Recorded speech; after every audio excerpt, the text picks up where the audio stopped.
Oh, like it's a bit more light in here.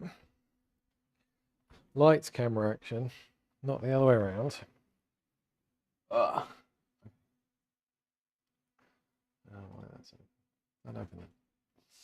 All right, we're going to run some memory overclocking on my RMade CPU. Just want to see whether I can get a little bit more out of it on the new CPU.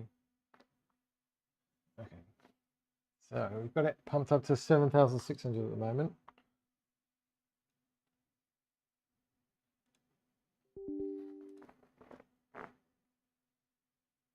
So we're running at 7,600. Oh, that's interesting. 36. Autoed it to 36. I put these as auto just to see what they would do. I lowered the TRFC a little bit. I'm curious what the. Let's have a look at what Benchmate. No, not Benchmate. OCTD will do with this.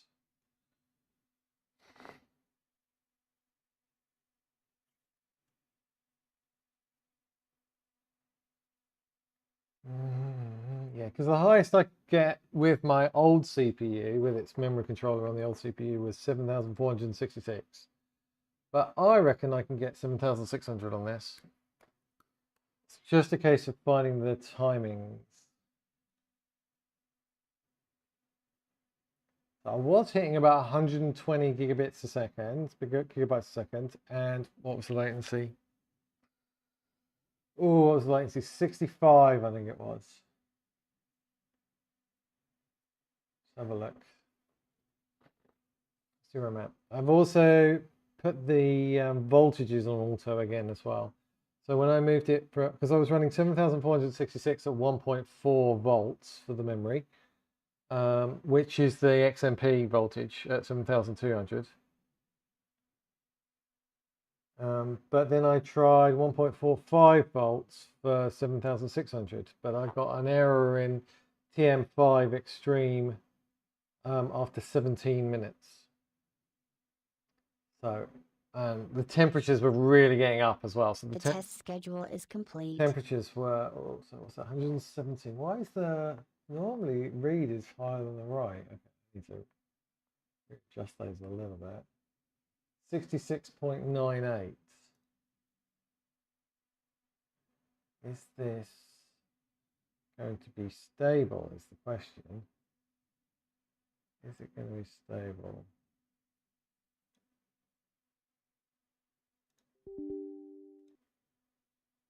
Should we go straight into TM5 or should we run a quick Y cruncher? Run a quick Y cruncher. This is the command line version of Y cruncher. Quite good. So what do I want to do? Stress test 2.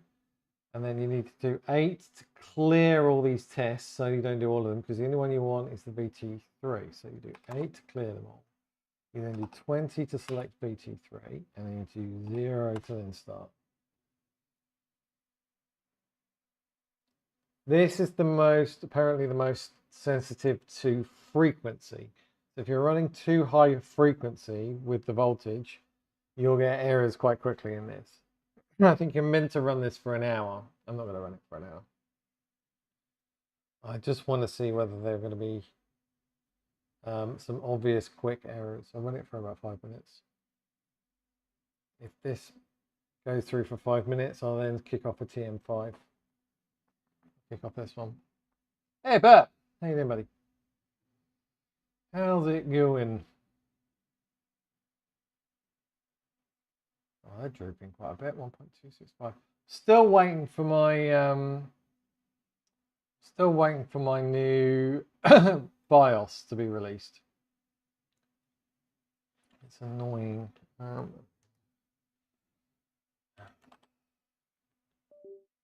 MSI says 790. Still waiting for it to come out. Loads of others from MSI came out yesterday. Still an old version.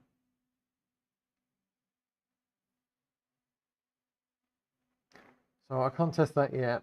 The last one we had was microcode 123. And then since then, a couple of weeks ago, Intel released 125. And then the new one that's out today, what is it, 128 or 129 or something? What's it out?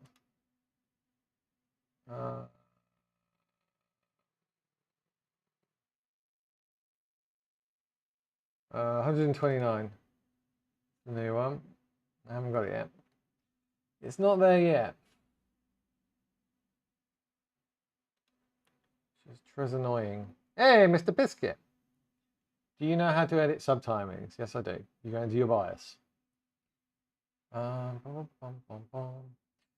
So I've just been watching some old BuildZoid videos saying that your CAS latency literally does nothing. Doesn't make any difference at all. Let me go back to the game PC. Oh, you mean to move me? Don't move me. Leave me alone. Leave me alone. This one. Wait. Oh. Why can't you? Yeah, put it down here. That'll do. Yeah, so saying that basically CAS latency does nothing really at all. It's all about the subtimings. I've got my TRFI on pretty much max. I just downclocked that a bit. I think I was running 481 at 7446, but I'm running 7600 at the moment. So I put these on auto, and it was 34 here. I can't remember what it was here. What was it here? I've saved the BIOS, so I can always go back to it. We haven't got.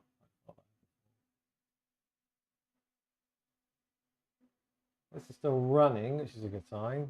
Often it'll crash on that very first one. Can you make a tutorial? There's loads of people on YouTube that do good memory overclock tutorials. I mean, BuildZoid's really good. You want to go and have a look at some of BuildZoid stuff. Back to this. I am not a memory overclocking expert. I can overclock my own memory, but that's pretty much using guidance from the other guys.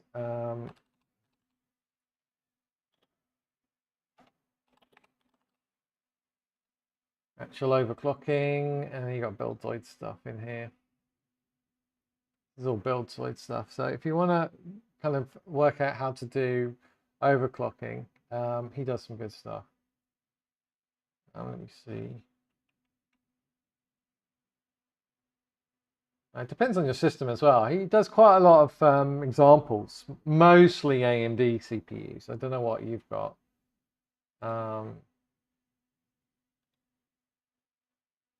But I mean, the biggest issue with overclocking, to be honest, is it just takes so long because you change one timing, like one of these, and then you have to run this again for an hour, and you have to run TM5 for an hour and a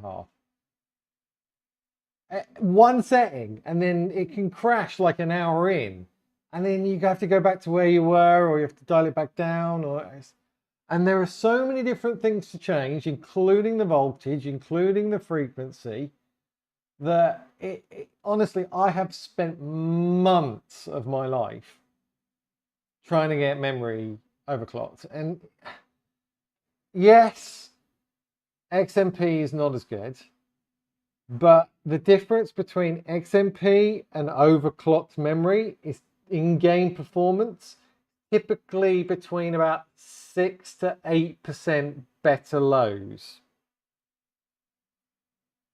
Or maybe even average, 6 to 8% average, I'd say, for your FPS.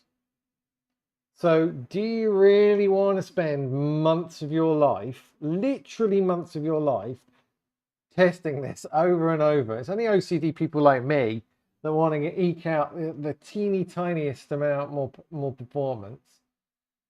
Do you want to spend that amount of time doing this, going round in circles between your BIOS? Well, I suppose you could this, if you use memory tweak it, you can kind of do it a bit quicker than doing it in your BIOS. You can quickly change the setting in here and try and run it again. That will kind of speed things up. And if you want to know whether it's another rule of thumb is if you want to benchmark it like with Ada64, you can see at what point it becomes more unstable because the results stop getting better. So I mean, I suppose you could use a benchmark as a kind of preliminary. Okay, this is probably as good as I'm going to get. Then try and then make it stable, because almost certainly you'll get better benchmarks, but then it won't be stable. So then you have to dial these back down, these back down, these back down. I mean, these are for Intel, so I don't need anything for these. But it's different depending on which platform you're running on.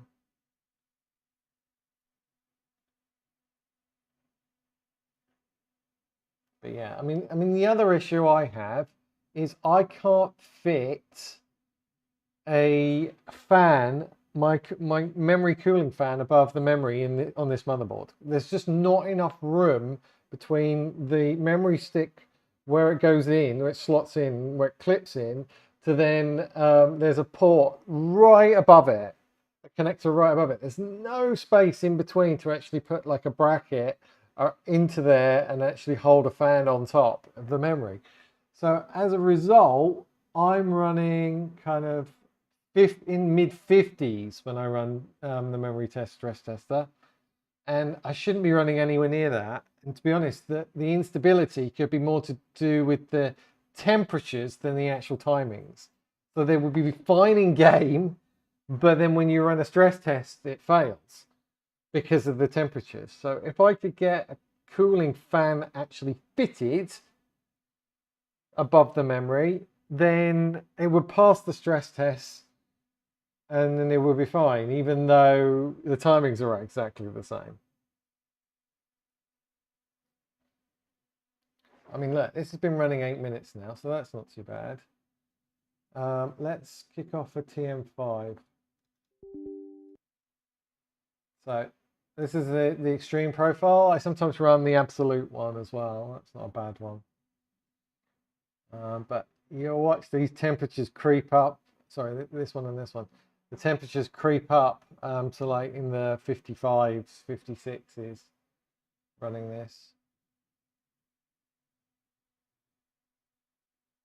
But yeah, this was very unstable. 7600 was not possible on my old CPU before I RMA'd it. Other people have been suggesting that I want to manually force these lower, 17, 71, 65, 66. Normally, a good rule of thumb for stability is if your motherboard has kind of worked out the timings for these. If these are within 1 and these are within 2, it's normally stable. Well, it's not unstable. If these are massively out between here and here, then yeah, it's almost definitely unstable. You can see these immediately after you've set the timings. After you set these timings and then booted into the operating system, you've got to see them immediately. I usually run the ASRock timing configurator, but for some reason it wouldn't install on this OS. I don't know, it kept complaining about how it can install the drivers. So that's why I've switched to memory tweak it. And I would include this in my packs, but it's quite big. So I think have I got links to it in my guide? I might have links to it in my guide. But yeah, I mean, most of the time with memory tuning, you basically make one change, you stick this on and come back in an hour and a half. And then you go and do the same again. And if you get an error, I mean, most errors occur between, if it's really unstable, it will start showing errors under a minute. If it's unstable, it'll be under 5 minutes. And if it's semi-stable, it'll be 20 minutes. And if it's only just unstable, it'll be just about an hour before you see any errors. So kind of use that as a rule of thumb to see how stable it is. But these are creeping up, these temperatures. Look, we're already up to 53, 52. And I swear they're throwing errors because it's getting to 55, 56. You ideally want to keep this under 50. I'm running 1.4 volts effectively through these blocks of it. On auto.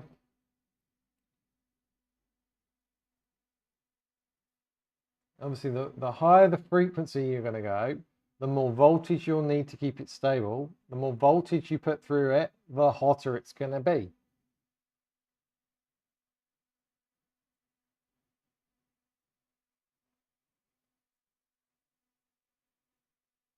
Oh, you know what I forgot to do? I forgot to turn off. Can I do this? Can I quickly do this? You gonna let me do this? Might throw an error while I'm doing it. I forgot to turn off RGB. I always turn off RGB because it lowers the temperature by like a degree or so. See, LED off. Okay, now it's fine. Now I can close it. All right. So it normally lowers the temperature by like a degree or two by turning off RGB on the memory. It's off now.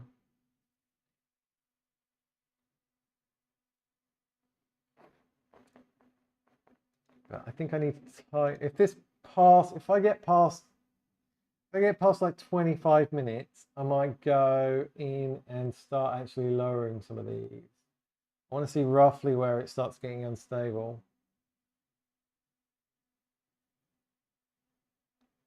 But those, I think, are a bit loose. I think I was running 34, 44. What was I running? Yeah, I've got that.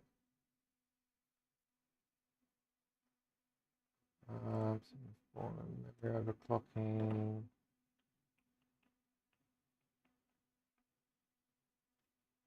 Right.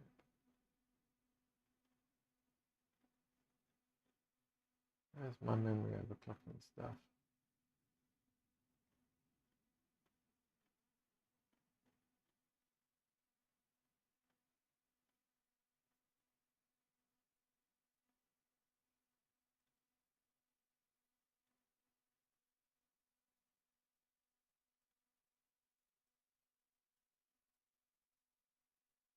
Okay.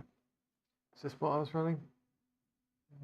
Yeah, about 45 for these. 34, 45, 45, 56.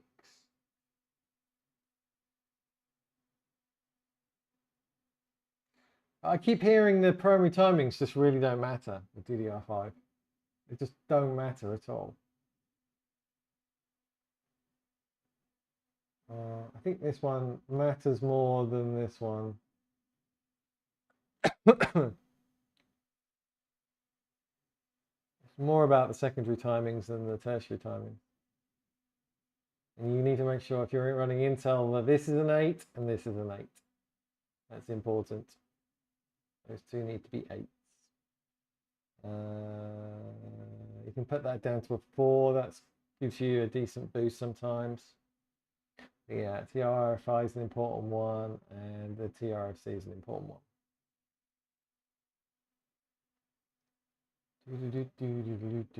6 minutes in, no errors yet.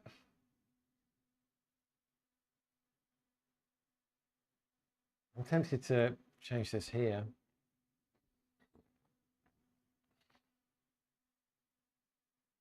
Right, I'm going to change this here. I'm going to go back down to 34.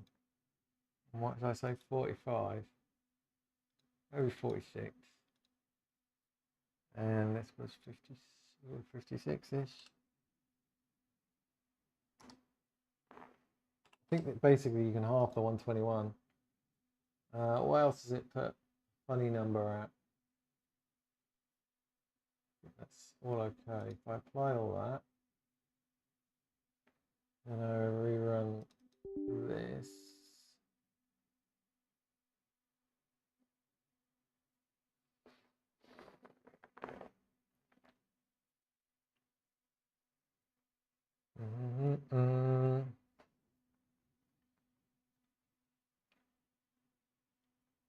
It's just a lot quicker doing it in memory tweak it than it is going back to the BIOS.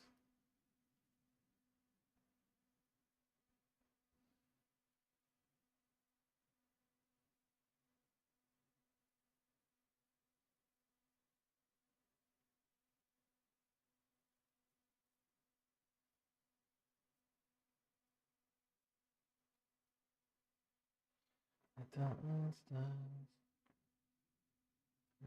51.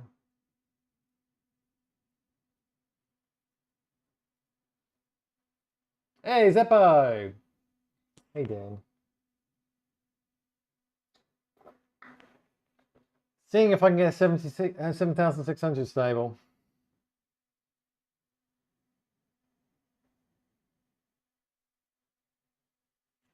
I'm trying to remember what I had before as well.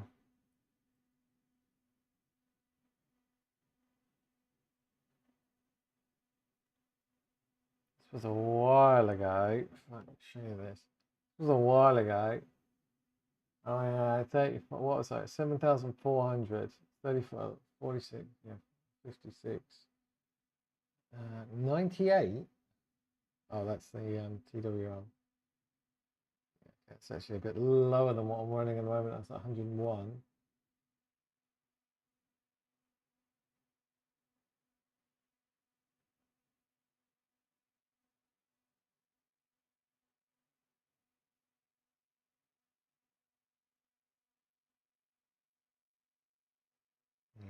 Yep, that's fine.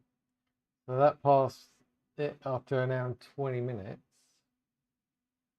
And what was peak temperature? 55.2 and 53.8. Oh, we're quite close to that now, actually. That was going about 1.41 volts. Yeah, same as what that's specifying.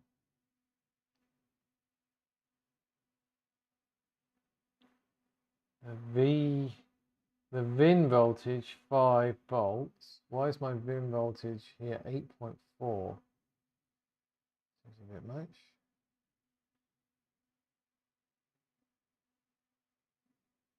Total power. Yeah, that's about the same.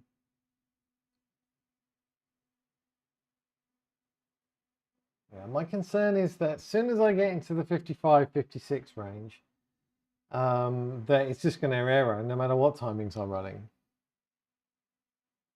That's my main concern.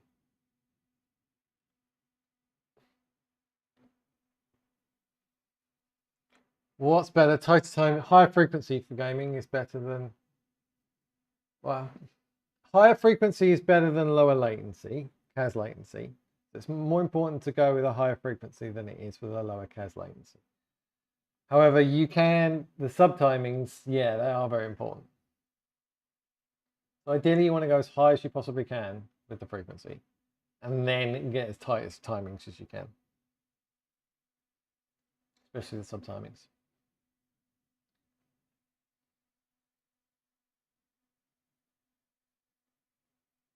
But the CPU memory controller definitely seems more stable on my new replaced CPU than it did on the old one. This is why I'm trying to get 7,600 stable now. It was really interesting earlier, those results. I don't know whether I can show you this. I don't know whether you were watching earlier, but the Intel profiler thing that I ran. So I basically had Fortnite running unlimited FPS in the background, and then I did a profile of it. What's it? This one? Is it 4?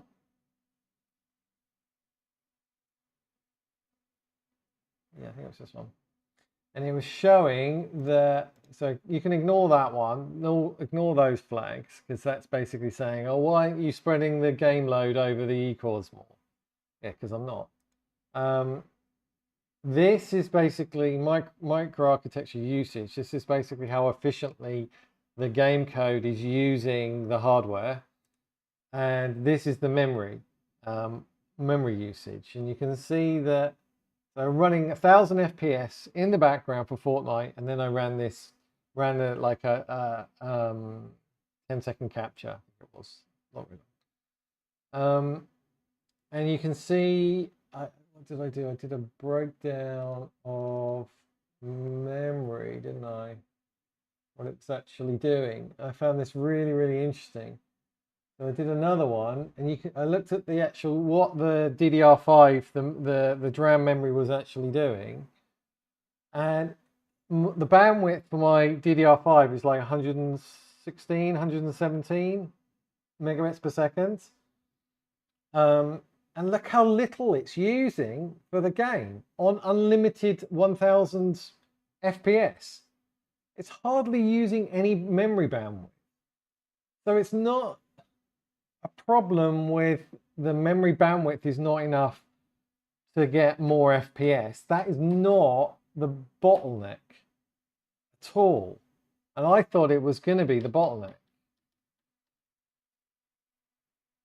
Do you recommend? So as I was saying, so the difference for me for XMP to overclocking your memory is near best it can go. In game, you'll gain about 6%, 6 to 8% FPS average. So yes, I recommend it. However, I do not recommend how long it takes to actually work this stuff out, because it takes so long. You have to run this for like an hour and a half every time you change one value. And you're looking at days of your life, weeks of your life, months of your life gone just running these tests, coming back, oh no, it's failed after 30 minutes. Change something, oh no, it's failed after an hour. Coming back, oh no, it's failed after. It takes so long to do. So it really depends on whether you think it's worth it or not. I mean, you can get a memory overclocker expert in to do it for you, but are they going to come to your house and do it? Because it's pretty much all in the BIOS. Then you need to be physically sitting in front of the computer normally to get to the BIOS, unless you're doing like a Discord on your phone and they're talking you through it and you're pointing your phone camera at the BIOS, which is just a pain in the neck. So that's going to take them at least a day. You're going to be paying them for at least one whole day, at least. So paying somebody for a whole day, several $100s for 6% more. You're better off learning how to do it yourself from YouTube videos and things, and then trial and error, and whether you just then use your own timer. But again, are you willing to sit there for hours and hours watching this, waiting for errors, just sitting here waiting? So up to you. 6%, 6 to 8% more performance for overclocking compared to XMP. Just going into your BIOS, clicking the XMP button, you're done.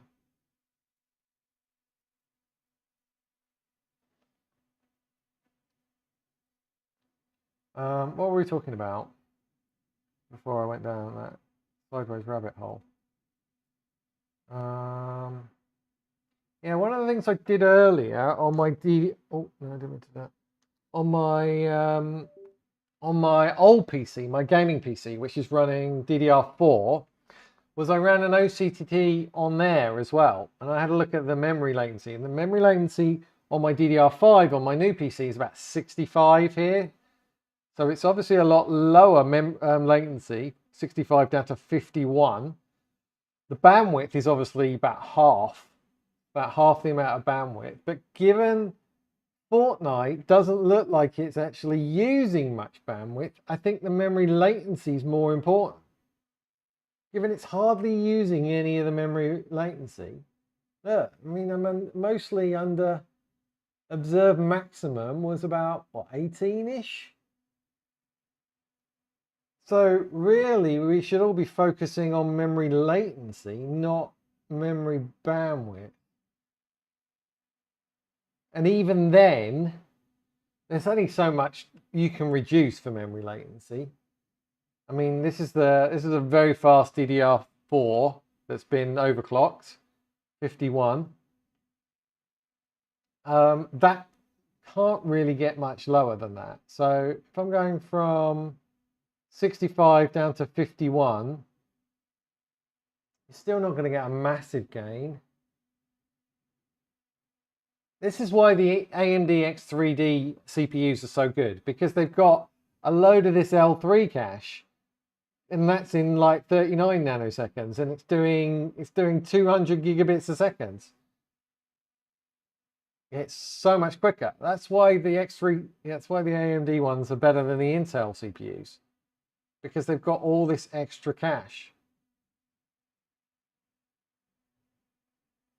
I mean, look how fast the L2 latency is and the L1 on this. That is lower than on my new CPU. I wonder why that's much better, especially the L2 one. Either that's wrong. No, it can't be. It's thousands. But yeah, I found this really interesting when I ran this in-tune stats earlier, and I found that with Fortnite running in the background at 1000 FPS, there was hardly any memory bandwidth being used. It was all trying to do it in the L1, 2, and 3 cache.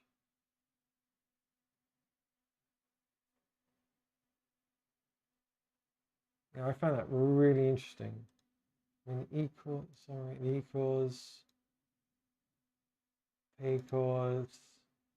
it's mostly using the L3 cache here.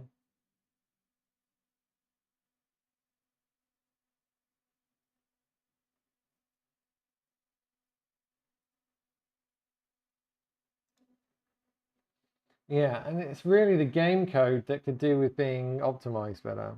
The engine, it's the Unreal Engine that's the problem.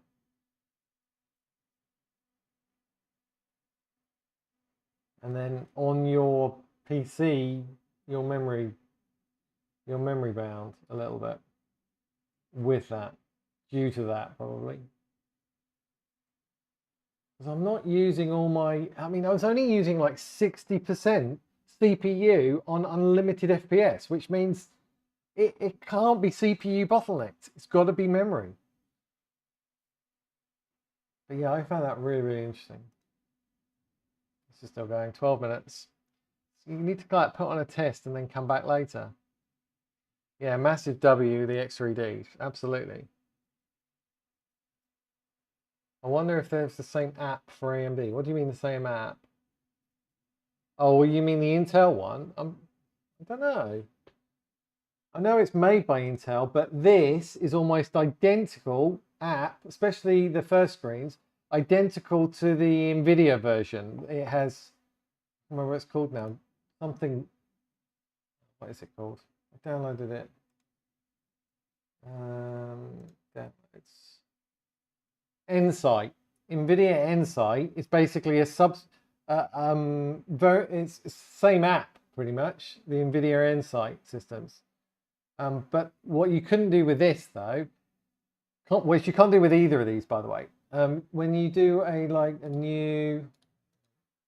new analysis, yeah, the NVIDIA version makes you try and start the executable from within it, so it can hook all its kind of monitoring into it. But Fortnite, you can only launch it from the Epic Games launcher via Easy Anti-Cheat. And guess what? The Easy Anti-Cheat blocks the hooking for all the drivers and everything else. So you can't actually launch Fortnite and analyze it in the NVIDIA one. But this Intel one has different options here. It has not just launch application, but it's got a profile system as well, where you can do the entire system, not specifically the executable. Analyzing the executable is more for the developers, so they can optimize it, the code. Whereas I can't do anything with the code, so having a system profiling is much better. So that's where I kind of got these platform diagram, DRAM going to socket 0. Yeah, look, average physical core utilization 14%. This is with Fortnite running unlimited in the background. But I suppose that is averaging across the E-cores as well. So that's why it's lower. It's this. I cannot get over this. I was expecting it to be basically the game maxing out the bandwidth for the memory. It's just not. That's not what's limiting it. I can't get over that.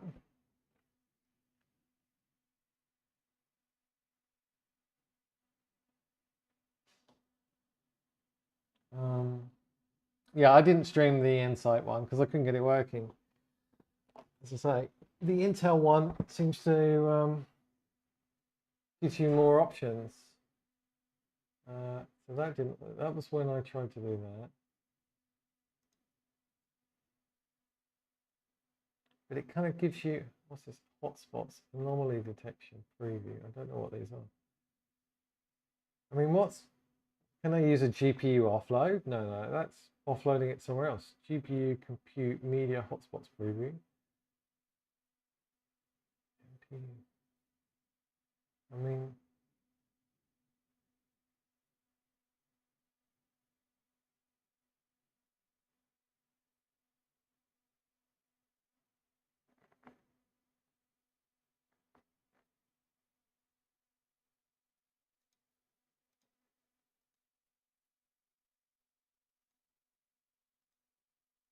I just did a performance snapshot. That's all I did, wasn't it? I ran this. So you do new analysis. So you can compare results as well, which is really cool. New analysis. Wait, what? Am I doing this wrong? New analysis. Yeah, okay. So you're going to profile the system. I normally do it then for like 10 seconds, just 10 seconds after you press play. And then you can choose which one you do. You can choose like memory access. You can do, I don't think hotspots work for some reason. I don't know why. User mode sampling does not support system-wide profiling. Did I not launch this with the administrator?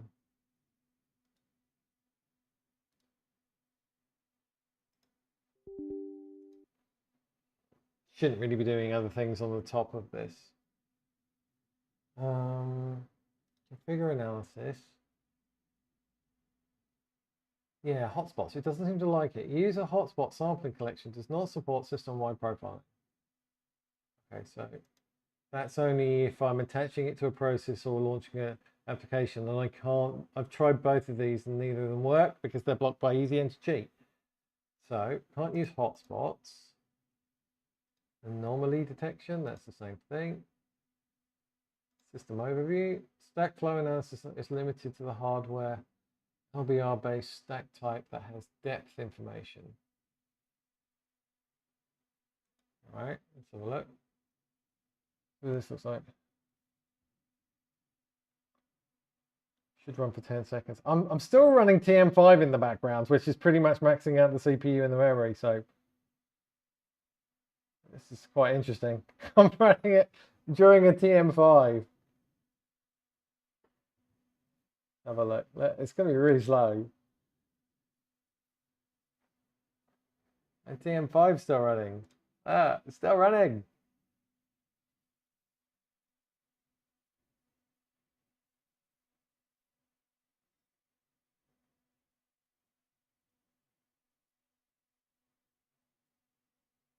You know what, I'm going to stop this. It's just taking too long. I'm going to make those changes in the BIOS as well. There's 34, 46, 46, 56. I'm going to make those changes in the BIOS in a minute. I'm going to come back again. I'm going to run some more stability tests. Come on, hurry up. CPU shouldn't be, there we go. Now it's going.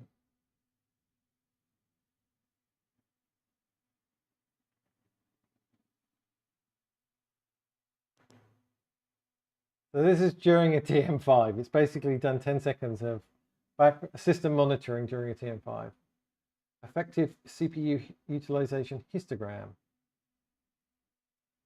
Okay, interesting. 10 seconds CPU time. No, yeah, didn't do anything GPU. Context switching quite a bit. I had to do lots of context switching because I was running this and that. Average BAM during width. So you can see there. This is a good example, right? So you could see that that TM5 was using pretty much all of the bandwidth up for the memory. So what did I say the maximum was? About 116. So it was mostly around here. It wasn't using all of it up, but it was mostly in it. But the game, Fortnite, running unlimited FPS, 1000 FPS, was down here. So it's hardly using the memory bandwidth at all. I've learned something new today. I find that really, really, really interesting.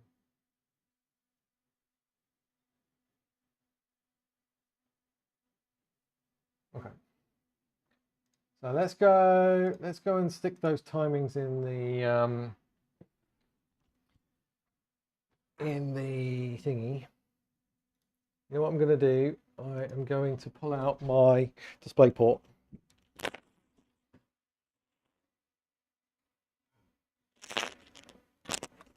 So you guys can see my BIOS.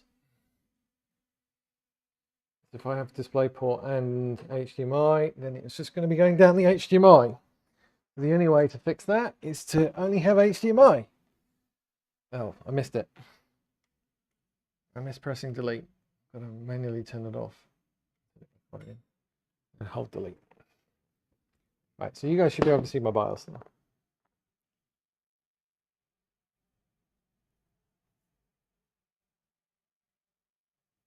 Come on, come on, come on, come on, come on. What? Oh, I got it on the wrong. Got the keyboard and mouse on the wrong PC. Why? Let's swap that over. It's just.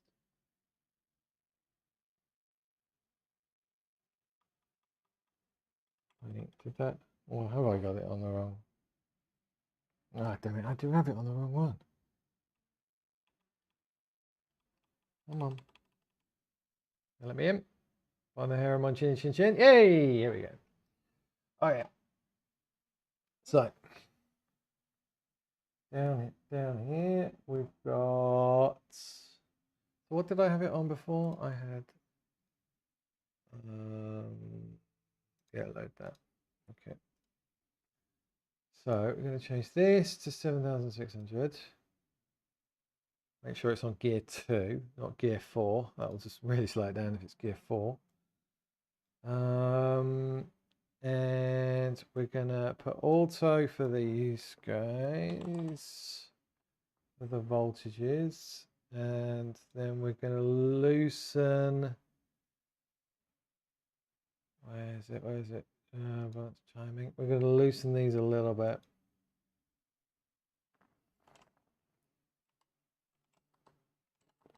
Loosen those a little bit, and we're going to loosen that a little bit. Let's go 500. We've got TRFI pretty much as high, pretty much max. You need to make sure that that and that are both 8 for Intel.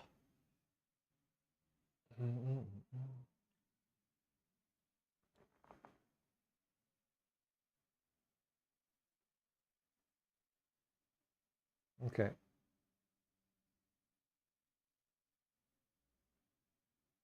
As I say, I don't think this makes hardly any difference at all. So we can loosen it if it needs to.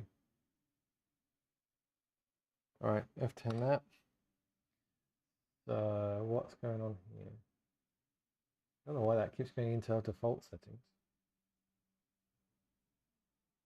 Come on, right there.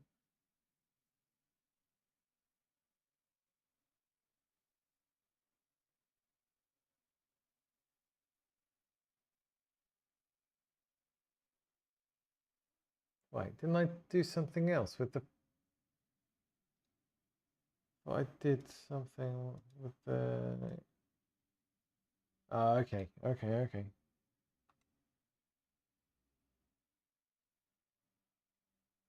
Yep, that's fine. That's fine. So we'll run another OCCT just to see whether the bandwidth has increased. To say I'm normally around 116 megabits a second, and I think about 65 latency. So we'll have a look, compare the two. It's doing all its timing recalculations at the moment.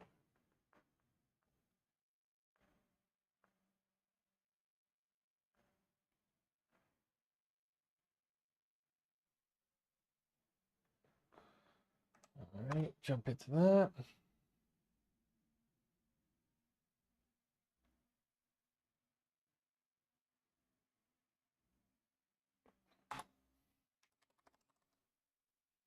Okie. It looks so much darker on HDMI than it does on DisplayPort. It's like black. I see it. So much darker on HDMI. All right, so what do we want? Let's run a quick OCCT just to see what kind of bandwidth we're getting.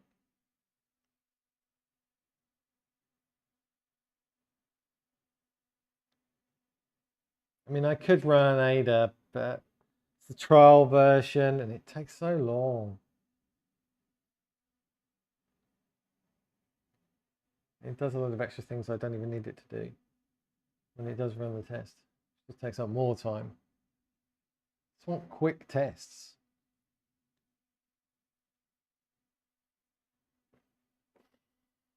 Come on. Chop, chop. How's the computer been up for?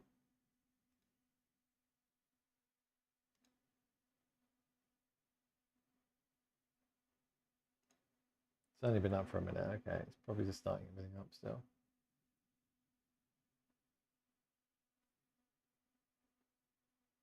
But this CPU controller definitely seems more stable than the other one. Definitely.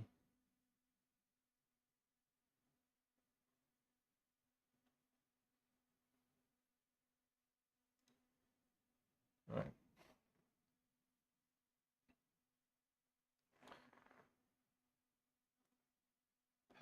Okay, so the L1 latency on my old PC is 2.4 nanoseconds. On this, it's 0.84 nanoseconds, so way faster, the L1 latency.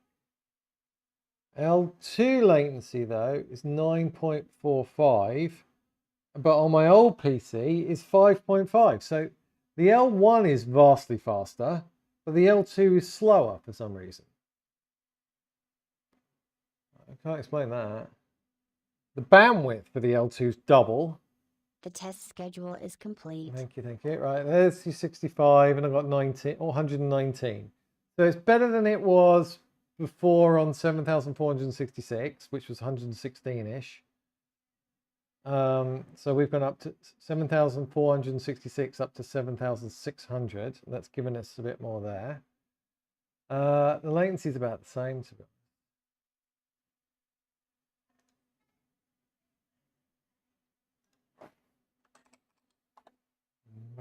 let's save that. This is 7,600. 1234, 7,600. We're looking at there. Memory, OCCT. Today's date, 09 of August, 24. All right, we'll just keep a record of that. So I'm relatively happy with that. What else we got? So next we need to make sure it's relatively stable. So let's run a bit of Y cruncher. And we'll stick hardware info on at the same time. So as I said before, the command line version of Y Cruncher. There's like another version of Y Cruncher that's a GUI based that you can use, but if you're testing frequency and voltages, then the quickest way to see whether they're stable or not is with this command line version, Y Cruncher. And then you have to go, once you get in, you have to go component stress tester, which is 2. And then all of these tests are currently enabled. So to stop them being, so to turn them all off, you do 8. And then the only one you want in here to test is 20, the VTT one, VT3, this one here. So when that's selected, then you press 0 and it'll start testing it. And you'll soon get an error if you've been too ambitious with the memory frequency or the voltage. That's not stable. You're meant to run this for an hour. You're meant to run this for a whole hour. I'm just going to run it for a few minutes and then I'll swap over to TM5. TM5 is more for testing that the subtimings are stable. This is more for testing that the frequency and the voltage is stable. So if it passes this, then you can do this. But yeah, I really do think my main issue, oh, I've done it again. I need to turn off the RGB. LED off, good. Close. What happens if I then close this? Does the LED come back? No, it's still off. So I turn off my LEDs for my memory sticks just because it adds about half a degree to a degree. Because I swear, as soon as I hit like 56 degrees centigrade-ish, 41 at the moment, but that's going to be creeping up soon. As soon as I hit like mid-50s, this becomes unstable no matter what timings I'm running.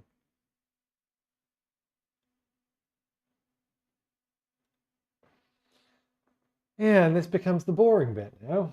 We just sit here and wait for errors. I'm going to do some washing up. You guys can sit here and scream if I get an error. I'll do the washing up. I don't know. So we're running about 1.4 volts memory. What's my CPU doing these days? I haven't updated the BIOS yet because it's not out. Still waiting for the updated BIOS. But look, the vids have dropped. They dropped. I mean, they're normally about 1.4. The max is 1.46. That's not too bad. Don't know why some of the E-cores got up to 1.47, but 1.46 here. As long as it's under 1.5, I'm not too bothered, especially as I'm running a ton of cooling. If it was 1.5 and above for your CPU voltages, then and your cooling wasn't great, then I'd be worried about rapid degradation. So yeah, Y Cruncher for an hour, just to check that the frequency and the voltage for the memory is good. The VT, so Y Cruncher, specifically the VT3, test. So we went through the options to do that. So at the beginning, it shows you, shows you this. So you can download the Y Cruncher from like, it's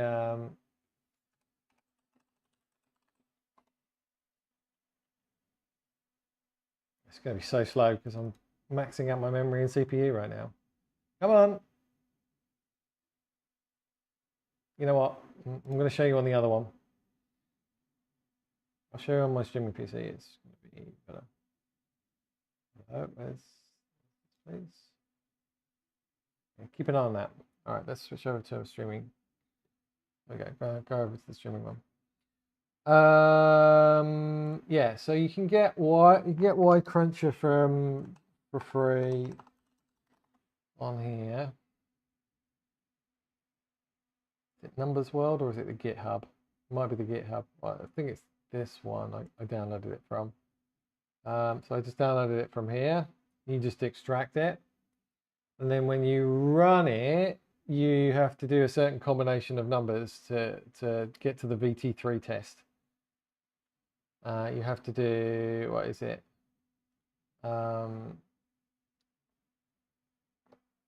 You have to do 2 for stress testing.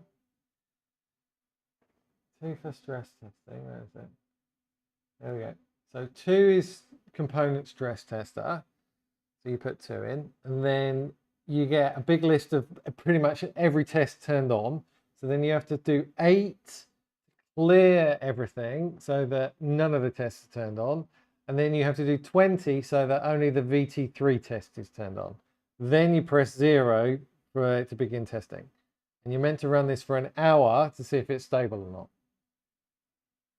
If it passes for an hour, then you go on to the TM5 to stability test the timings. Make sense?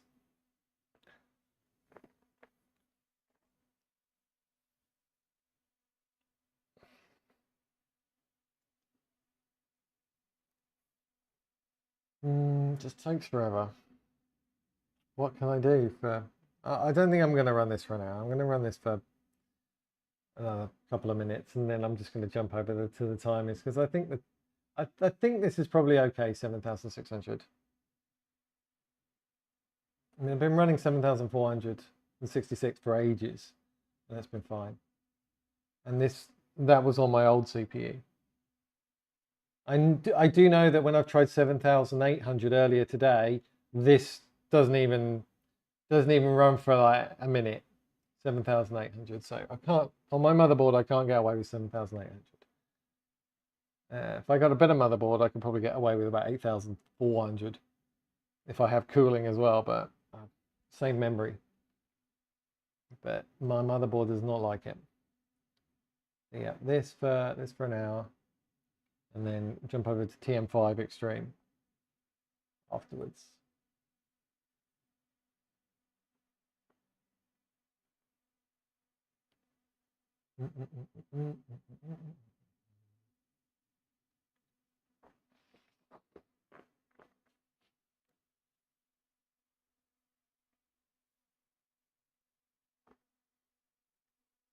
Another good overclocking test you can do is what is PY prime, which is part of the build, mate. Is it gonna let me do this? Is it gonna crash? Is it gonna crash? You know what? I'm not gonna run it on this one. I'm gonna try and do everything I can on the other environment, on my game, on my streaming environment, so that it doesn't interfere with this.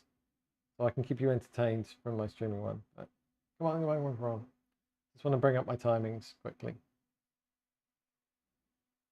Come on, before I move over. Yeah. There we go. So we'll leave this up. Watch this go. Keep an eye on that. Watch for any issues. And then I'll jump over to this one. So we can keep an eye on it over in the bottom left, bottom right corner. So yeah, so have I got Benchmate on here? I don't, Benchmate. Do I have Benchmate on here? Do I have Benchmate on here? Don't think I do I? Maybe I do. Let me download Benchmate. Right.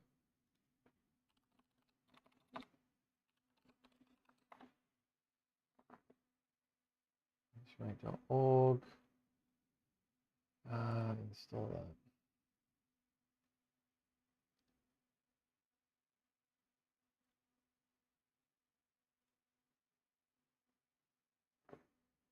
I mean, this isn't going to be particularly fast on this environment either, because I'm streaming to you guys on it at the same time. It's just downloaded. Nearly done. It says it's done. Yeah.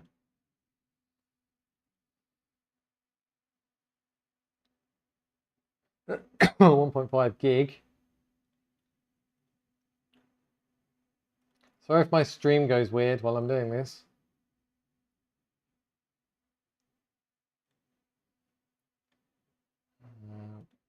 Hopefully it won't. Come on.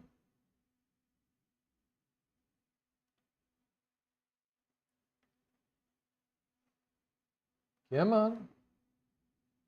I've said go. Close that off. It's just running or what? I did start this, right? Yeah, it's definitely running. There we go, finally. It's obviously trying to extract 1.5 gigs while I'm streaming.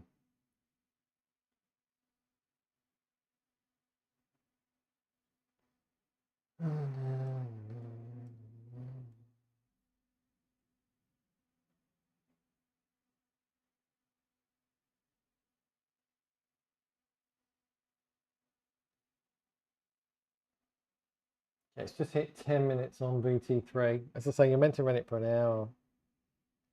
I've had it error literally just under 1 hour before.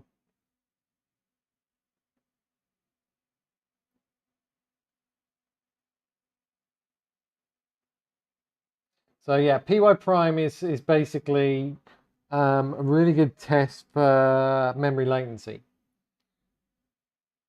So if you're optimizing your memory for latency, then PY prime is really good for that. And they have like world record attempts to get the lowest possible scores in this, the lowest possible times for PY prime, where everybody just pours loads of liquid nitrogen on their PCs while they're doing it. Okay, I don't need that, thank you. Gonna start for me. Yeah, there we go. Right, so this is Benchmate, and one of the things it comes with is PY prime. So I think the world record, I can't remember what they use for the world record. I think it's the 32 billion. The default's 2 billion. So it's calculating all the prime numbers under 2 billion basically, and how long it takes to do that is then an indicator of how fast your PC is. And I got about I think about 7 on my new PC, on my gaming PC. And obviously this is my streaming PC now. This is my old gaming PC, but there you go, I got 10 there. I normally run 4 billion to make it a bit more worthwhile. But I think for the world record, it's about like 90 seconds for the biggest 32 billion. And I think I get about 122 seconds on my PC. I'm nowhere near it. There we go, 21. So I'm about 15.8, I think, if I run this same test on my gaming PC on here. If I run that same test there, about 15.8 for the 4 billion. But yeah, PY Prime's a good kind of benchmark to see whether you're getting faster and faster or not. To see whether your system is stable, Y-Crunch is a really good one. If you just want to run Y-Cruncher, it takes about 20 seconds to run. If you get any errors at all, then your CPU or your memory is probably unstable. It takes 20 seconds. That's the fastest test that I found to see whether you've got instability in your CPU and memory. Principally CPU, assuming your memory is stable. It normally takes about 20 seconds to run. I think I'm 21 seconds on the computer. This is a lot longer than 20 seconds, isn't it?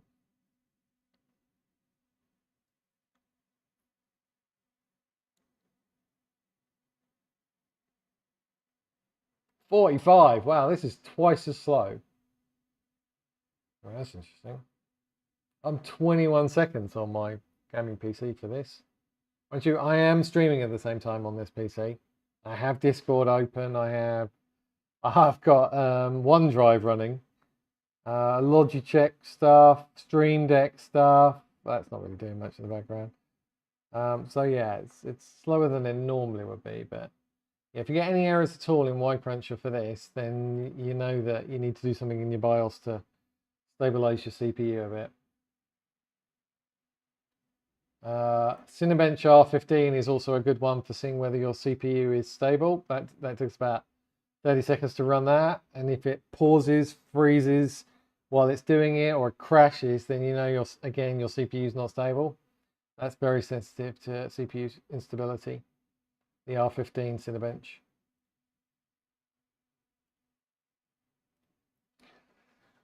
Right, how are we doing?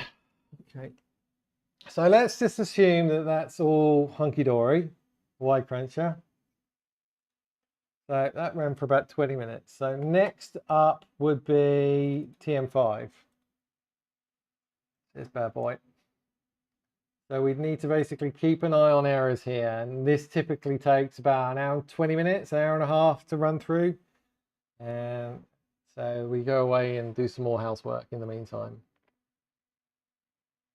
So this is more testing the timings than the frequency and the voltages. More about the subtimings. If I've got something too tight, this will start throwing errors. If it's really unstable, as I said earlier, you'll typically get errors within about 20 seconds. If it's a little bit stable, it'll start giving errors about 5 minutes in. If it's more stable, yeah, so it's either like under a minute, around 5 minutes, around 20 minutes, and then if it's only just a little bit unstable, you'll get them around about an hour. But I tend to find I get the ones about an hour because the temperatures have gone up too much, not because the timings are bad. That's the ones that I find annoying, because if I just had a fan on my memory, then it would then pass and I wouldn't have had to change any timings. And certainly a game wouldn't be pushing your memory to kind of mid 50 degrees centigrade. So it's completely overkill. So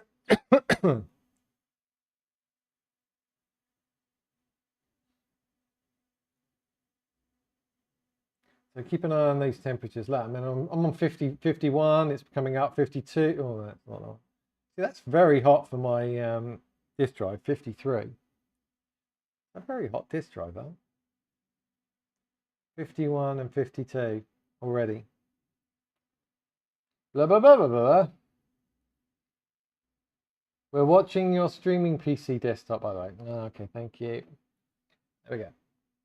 So yeah, I'm 51 and 53 right now. We're running TM5 with the extreme profile with these timings. And it passed Y-Cruncher VT3 after about 20 minutes, but as I say, you should really run that for at least an hour. This should finish and tell you whether there are any errors within an hour and 20-ish, an hour and 30-ish. But then if it fails, we go back and we have to loosen these out a bit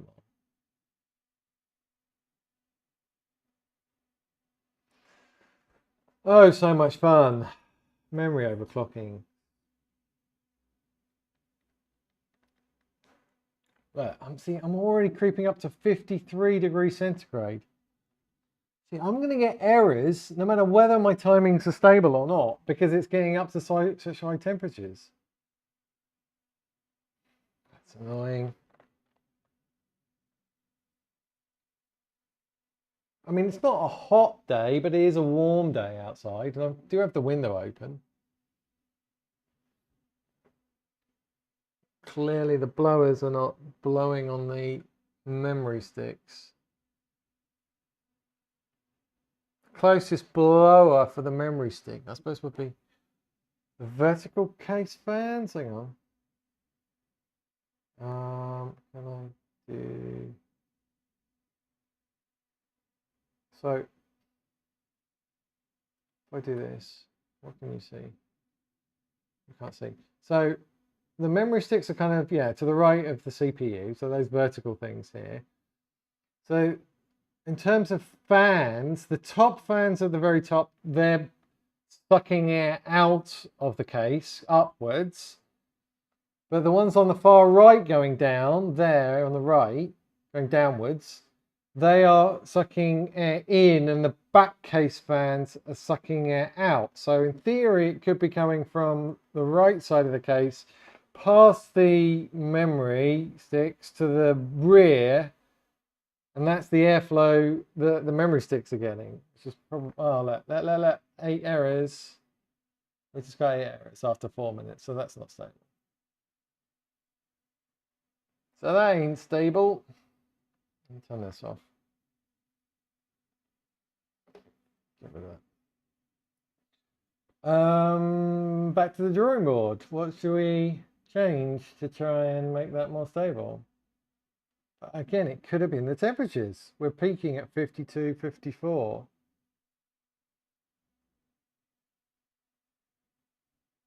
So what do I loosen here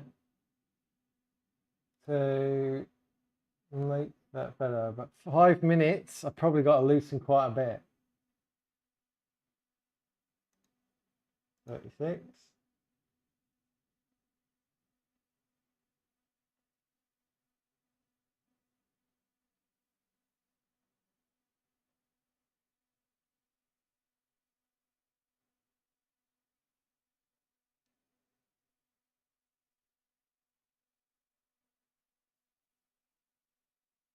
You know what I'm going to do? I'm going to do this smart. I'm going to try and be smart about this. And I'm actually going to look up some 7600 memory and what timings it actually comes with. Use that as a reference.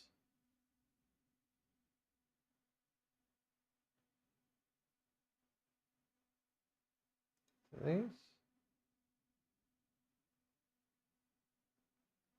7600, please.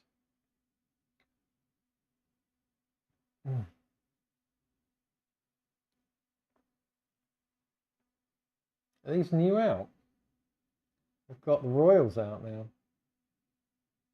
That's interesting.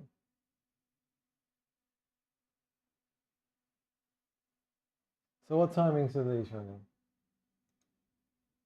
Right, they're running 36, 46, 46, 121.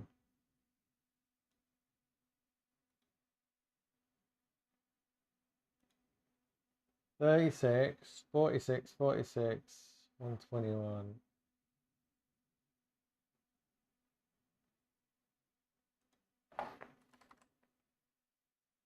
Still align them. Still running 1.4 volts, that's fine.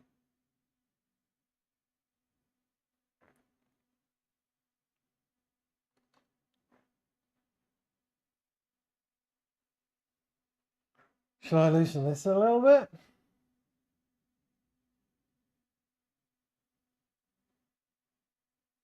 was 481 before, and that was running fine.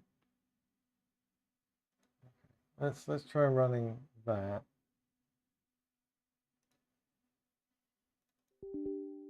See if we get past 5 minutes. See if that helps. I mean, the good thing about the memory tweak is it means I don't keep having to go back to the BIOS all the time for these timings. Quite useful that.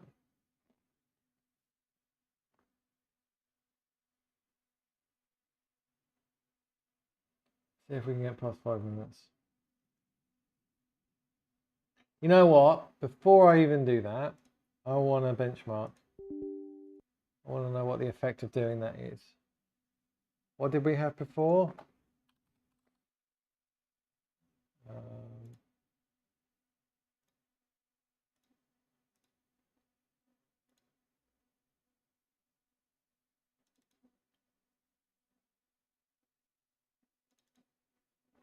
Okay, that's the results we had before.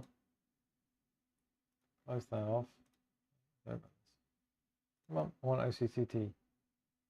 I want this. I want to see what it's changed. 119 and 65.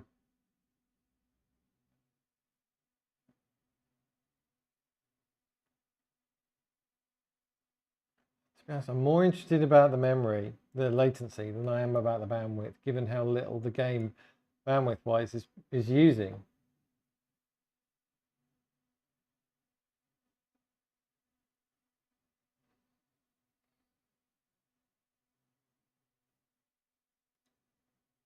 Okay, very steady, go.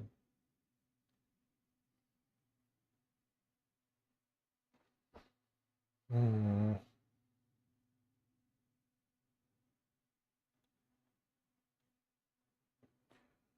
Have a look. Do you know what is CPU uncore clock?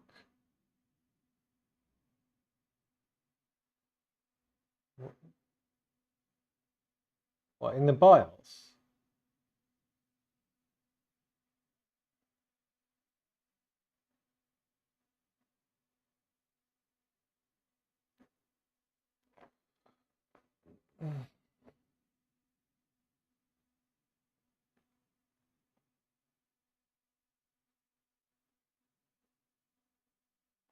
The test schedule is complete. Okay, let's have a look. What we got?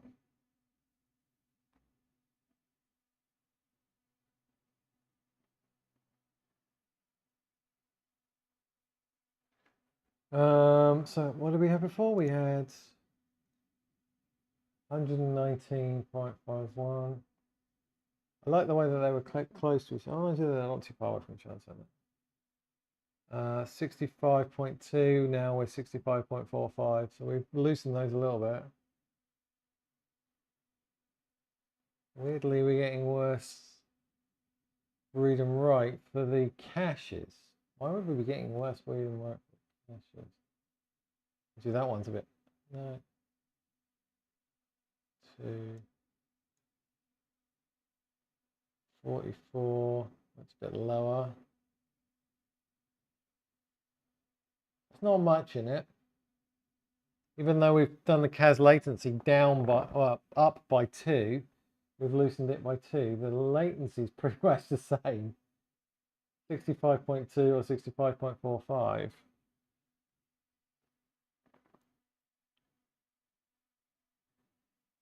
Hmm.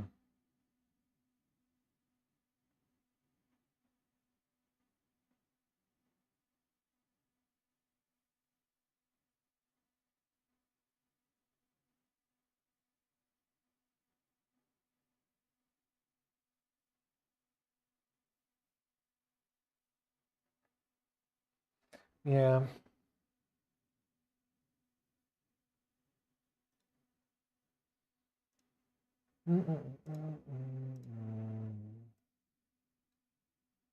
Okay, let's run TM5 for a bit. See if we get errors about 5 minutes again.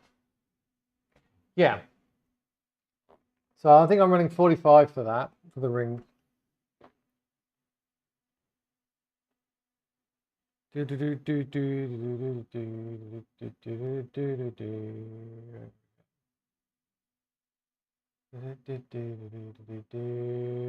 Yeah, 45. I see Buildzoid was running like 48, even though he was running slower memory and slower CPU. But given Intel, I don't really want to overclock that. If Intel is burning out the ring because it's putting too much voltage through it, the last thing I want to do is start upping this. That's the last thing I want to be doing.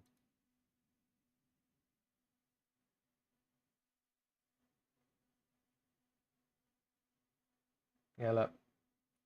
Ring ratio is 45, the uncore ratio.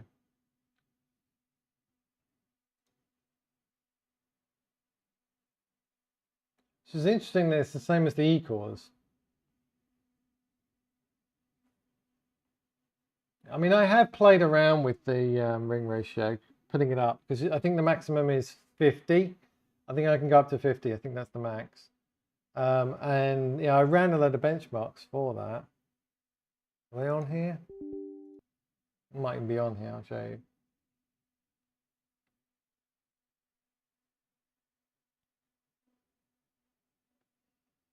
Did that a while ago.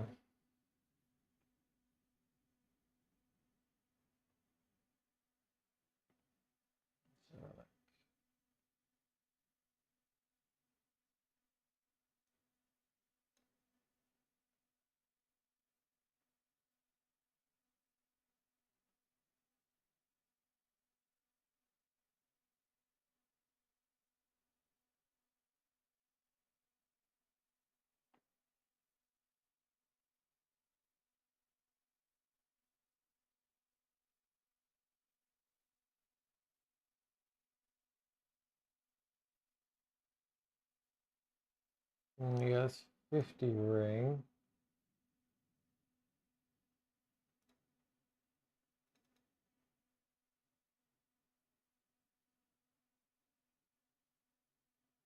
That a different day or is that the same day?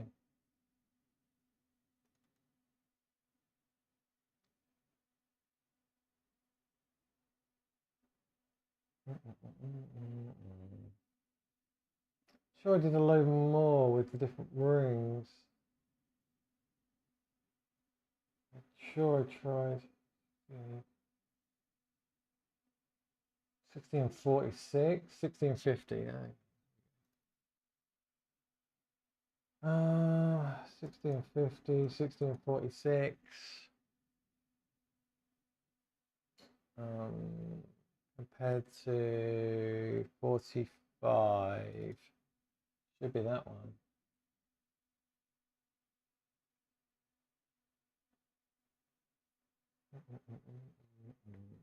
Yeah, this is a while ago. But that's with 60 on the cores and 50 on the uncore, the ring.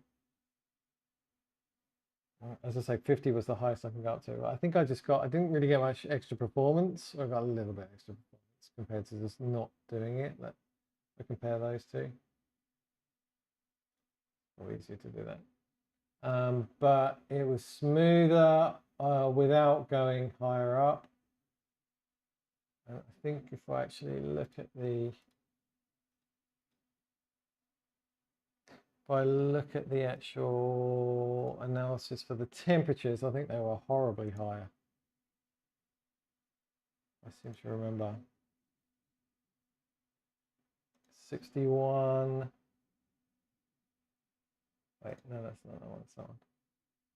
56, 58.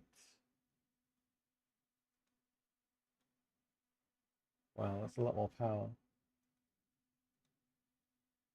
Yeah, it's using up more power. 229 versus 215. I just don't want to be overclocking the ring if that's the thing that's burning out. That's the known issue with Intel's. That's why we've got this microcode update. I don't really want to be overclocking the ring, the uncore frequencies. Not a good idea. Okay, we've gone past 5 minutes.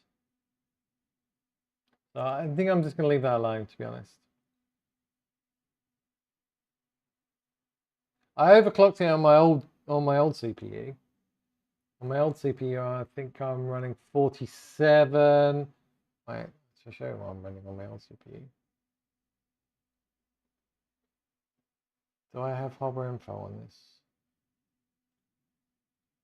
Do I have hardware info on this? Yeah, I've got bits, mate, so I can show you hardware info. Back on here again. Hardware info. So, but this CPU is it was much easier to overclock. Much easier to overclock. This CPU was i9 900KF.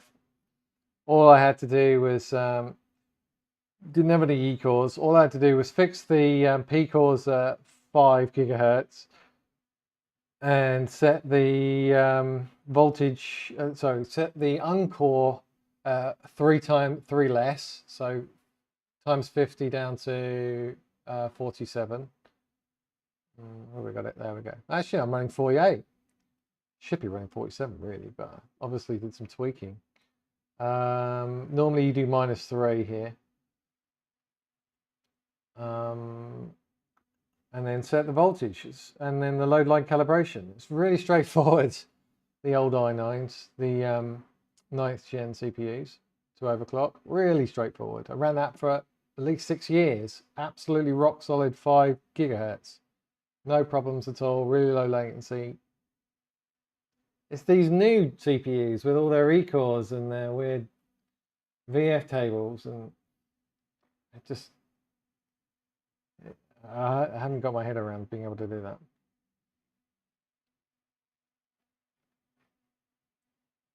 What's my CPU?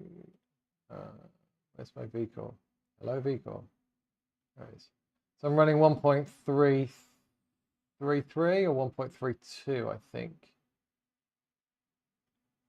Am I running? No, I think it's 1.33 or 1.34 5 gigahertz. It just stays there, that rock solid. It's hardly got any V droop because I've configured that properly.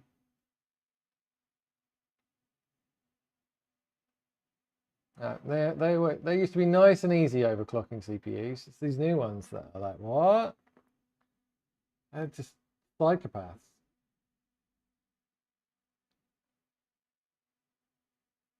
No, psychopaths is the wrong word. Schizophrenic. They're very schizophrenic, the new ones.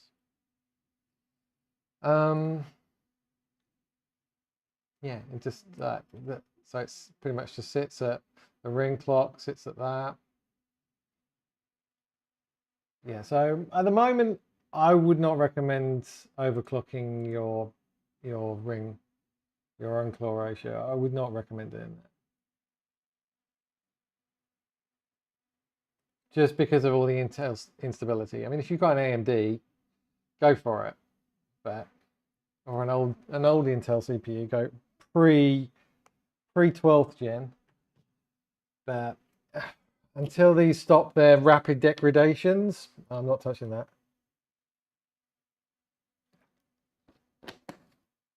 Oh, thank you.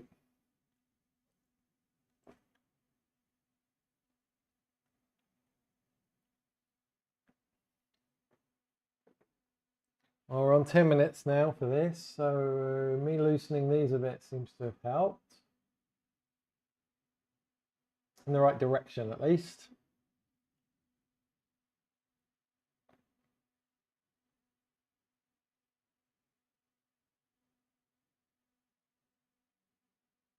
I mean, if we do the calculation of the theoretical, what the theoretical memory speed is in nanoseconds, you do CAS latency 32 divided by the frequency you're running, 7,466, times by 2,000 because it's DDR, double data rate, so it's 2,000 instead of 1,000 to get nanoseconds. So that's 8.5 nanosecond memory in theory. Most DDR10 is 10 nanoseconds. So that's not bad. My old DDR4 I got down to 7.18, so much lower. So if that's 8.57, overlap. So we just hit some errors. So what are we running on this though? Is this even faster?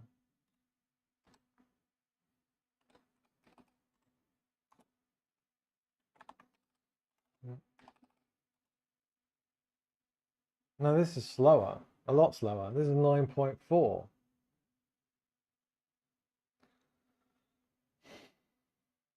I don't know. I think I'm going back to my old memory speeds.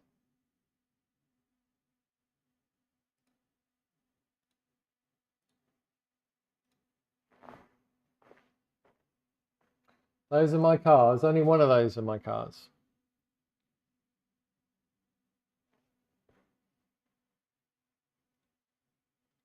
The one on the far end's my car.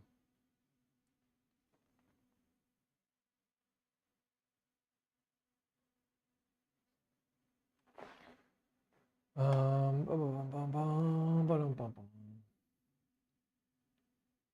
right, so let's go back to what we had before. Load that. See where we're at. So that's back to that. That's back to that. That's back to that. These were 45 and that was 481 and that's stable.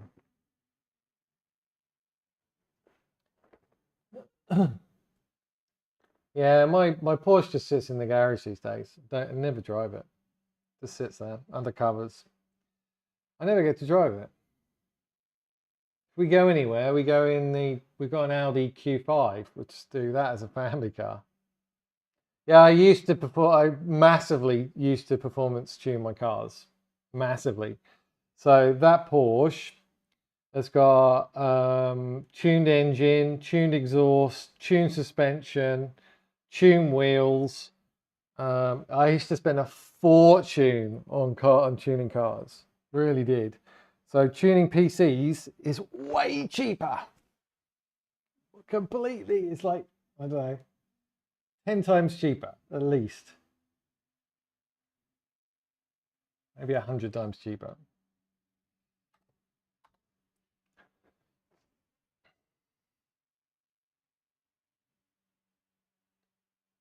Not quite so dangerous either. No, I've spent a lot of time tuning suspension, tuning the engine, tuning everything. All right. So let's do a benchmark now. So as I said, we're normally about 116 with this. Yeah, we've only got 2 cars these days. Well, we all work from home, or my son schools from home, so don't really need to go anywhere anymore.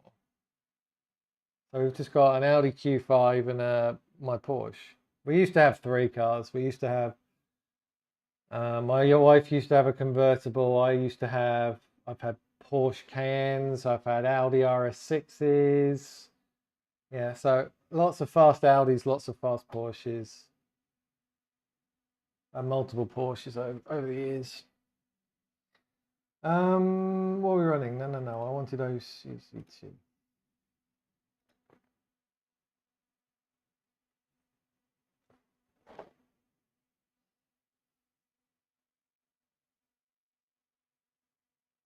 Yeah, I used to do a lot of events with the Porsche Club.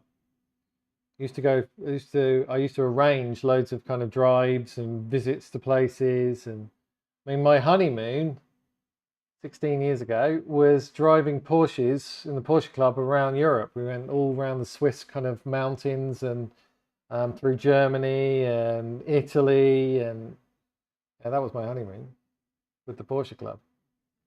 We'd have like Ferraris with us and Lamborghinis with us. So I've slowed down since those days. I'm old and boring now.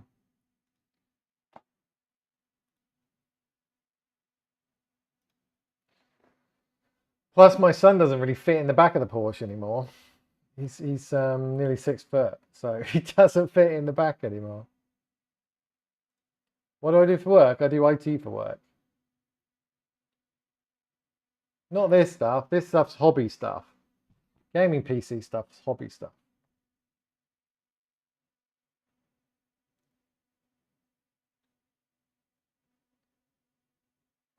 Right, let's see what we've got.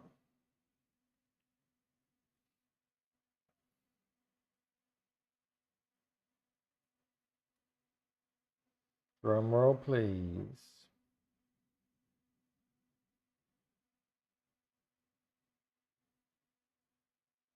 $65. What did we have before? No. So in the olden days, I used to be an enterprise system architect and engineer.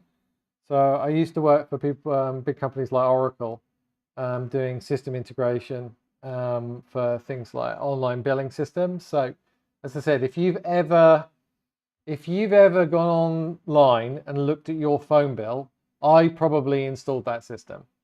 For huge service systems for millions of users, designed, installed, performance tuned. And I used to do that. I used to travel around the world all the time. I used to be on an aeroplane constantly.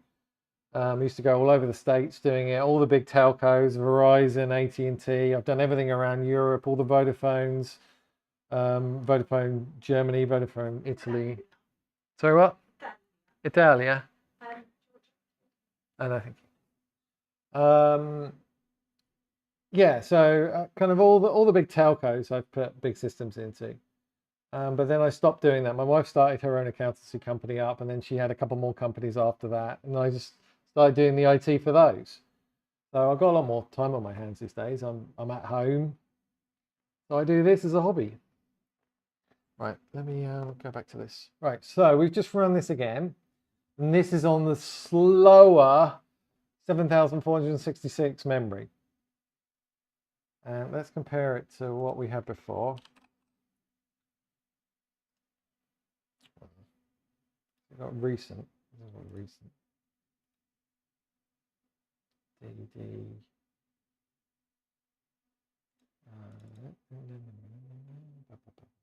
There we go. Right, so this is 7,600 compared to 7,466. So you can see 65 versus 65. So you studied computer science? No, actually, I didn't. I've got 2 degrees. I've got a degree in biochemistry, and I've got a degree in biological chemistry. And then I came out of university going, okay, I don't want to do that. What do I want to do? So then I worked in pubs while I did a load of Microsoft certifications. So I did MCSE qualifications, Microsoft Certified Systems Engineers, and I paid for the courses by working in behind loads of bars and things while I was studying. And then I got a job from those qualifications, and then it kind of springboarded from there. So yeah, no, I've got a science degree, and then I didn't want to do that. It was like memory tuning. So everything in biochemistry and kind of chemistry and things is you spend 5 minutes putting on an experiment, and then you go away for a cup of coffee or cup of tea for an hour, and then come back and test it. It's like, I don't want to be sitting in a white lab coat for the rest of my life, putting on something for 5 minutes and then going and have a cup of tea for an hour. So boring. It was below memory testing. So yeah, I then came out of university and said, right, where are all the jobs? Where is all the money? Which is IT. So that's why I got myself a Microsoft qualification, and then kind of went from there. Well, that was decades ago. A long time ago. Right, so the moral of this story is, look, I've lost 2 gigabits a second bandwidth for my DDR4, my memory length. The memory latency is almost identical, 65.2 versus 65.6 nanoseconds. And it's not even using that bandwidth, the game. So with Fortnite running, unlimited FPS. Come on, open that.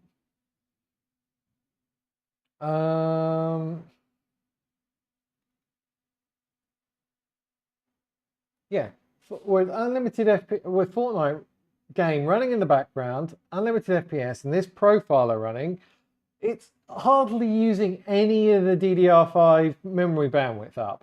So all of this 117 gigabytes is useless because it's not even using it.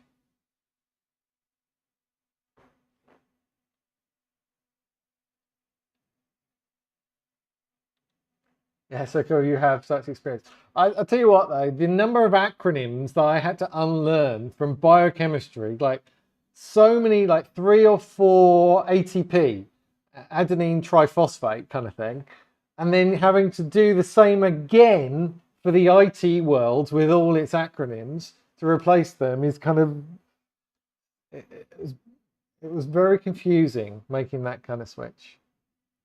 Nowadays, do you need a degree? You do. Well, see, a degree demonstrates that you're good at learning and you're good at studying on your own. That's what a degree shows. It doesn't matter what degree you get.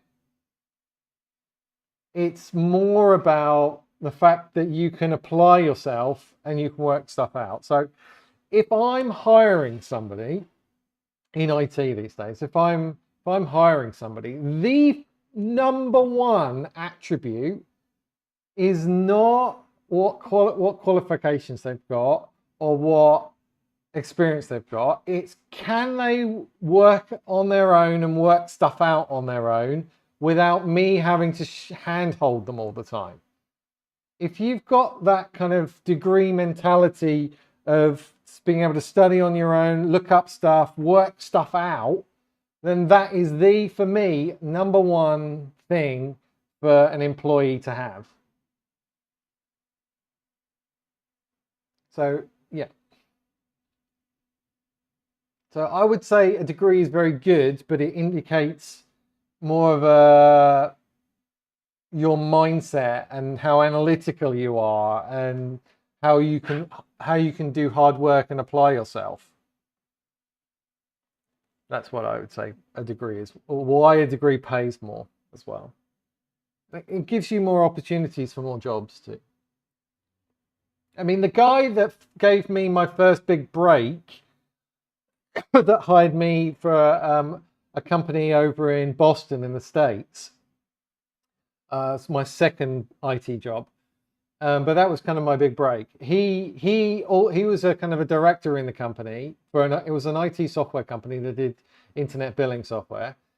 He had a degree in biology, and so he didn't require me to have a degree in IT in order to work there because he knew that it's that kind of scientific analysis background is what you needed more than anything else. My son's only 14, so he's just still in school stuff, but he almost certainly will be doing game development because he's been doing that himself independently and taught himself game development from the age of about 8 and 9. So he's amazing at doing animation with animation software, and he's amazing at game development. I mean, he's got millions of followers on his Roblox games that he's done, and he did that at the age of 12. He's got millions of people playing his games. So he'll definitely be doing that. I mean, me and my wife want him to go to university, but he's 14 now and he's nearly 6 foot. He'll almost certainly have his own game. He'll have his own Epic Games company kind of thing running himself by the time he's probably 17, 18 at his current rate. So we don't need to worry about him. He'll just sort himself out. So we want him to go to university, but I think he's going to just go straight into making a lot of money in games development, to be honest. He's so advanced that he's had teachers for games development and animation that professionals that have done like TV series animations, he's had them as kind of tutors for, I don't know, a couple of months, and they tell us that he was at a higher level than university students at like the age of about 9 and 10. How comes he doesn't play Fortnite with me? He's the reason I started Fortnite, because he came home at the age of 8 and said, Daddy, I want to play Fortnite. And I said, well, you're not going to play Fortnite, an online BR game with chats and everything, unless I'm playing with you to kind of make sure it's okay. So I started playing with him, and then he got bored after 3 weeks, but still made me do all his Battle Pass account in case he came back. So I had to play 2 accounts. And then after about 3 or 4 months, I was hooked, and he completely got bored and gone on to something else. So I was left playing Fortnite, and he disappeared. Right, anyway, what are we doing? So memory is hardly using any bandwidth when we run this, which I was flabbergasted, because I thought that was the reason it was limiting the FPS. I thought it's reaching the bandwidth of the memory.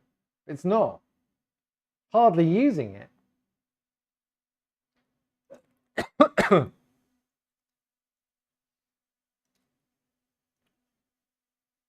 So it's using, look, L3 cache more than it's using DRAM. More than it's using the DDR5. It's using L3 more. So is there a way other than the Uncore ring, is there a way of tuning L3 and L2 and L1 cache? I don't know. I don't want to touch that ring. Don't want to touch it.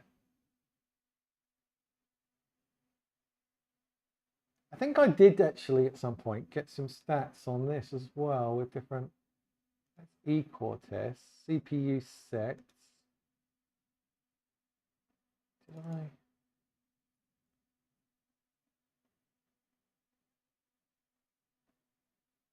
Did I do one for?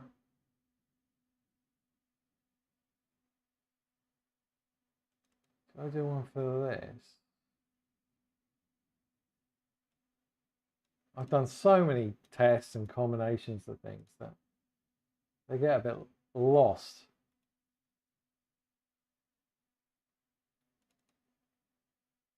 That's 7,800. Look, I can get up to 100. That's still only 120. They're still only down to 65. Maybe I should be messing around with the RTLs.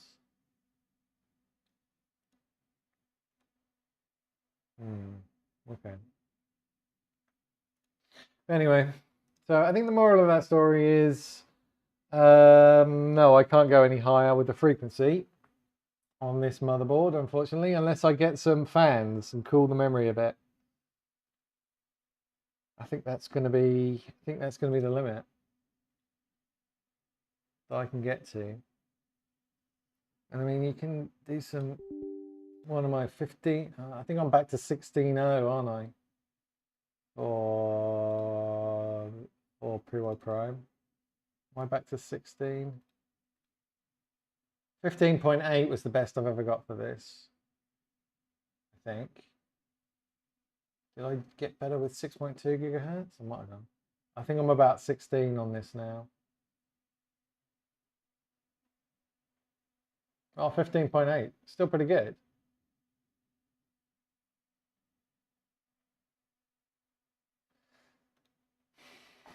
Come on, MSI. Give me an update so I can update my BIOS. Why is this so hard to do? Still not out. I want to update my BIOS.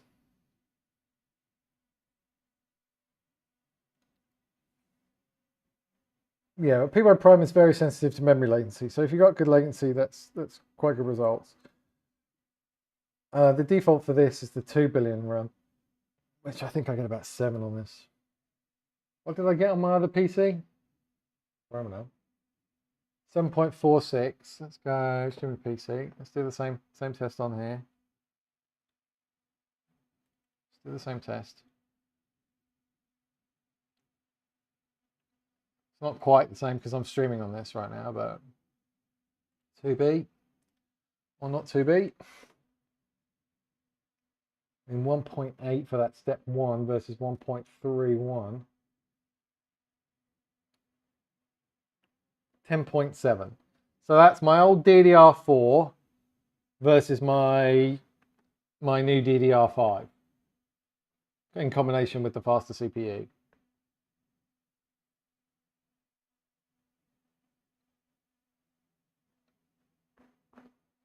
Yeah.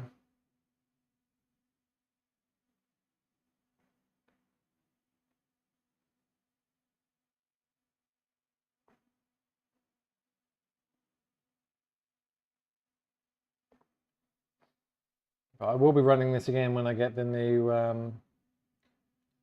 BIOS update, I think. All right.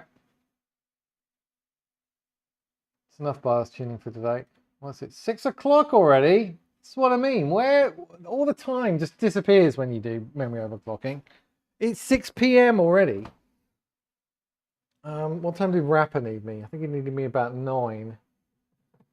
All right, I better run some games in which case. Let's restart. Let's shut down that and then plug in my display port back again and put this back on. So need the display port back in. Oh, can I reach? Can I reach? Can I reach? Where is it? Where are you? Oh, I think we'll take these off.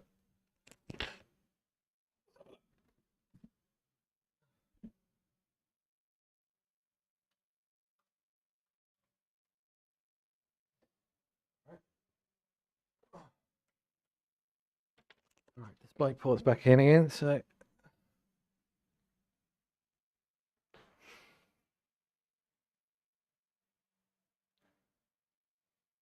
should I deactivate hardware accelerated GPU scheduling on Windows 11? No. Bingo.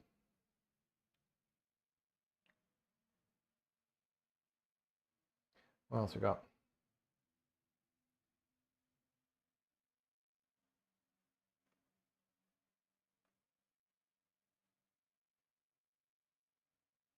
Oh,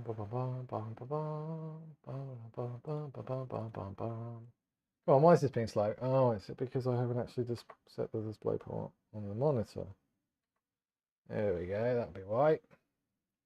I'm sitting here looking at a black screen. Boom, boom, boom. Right, back to the main gaming environment.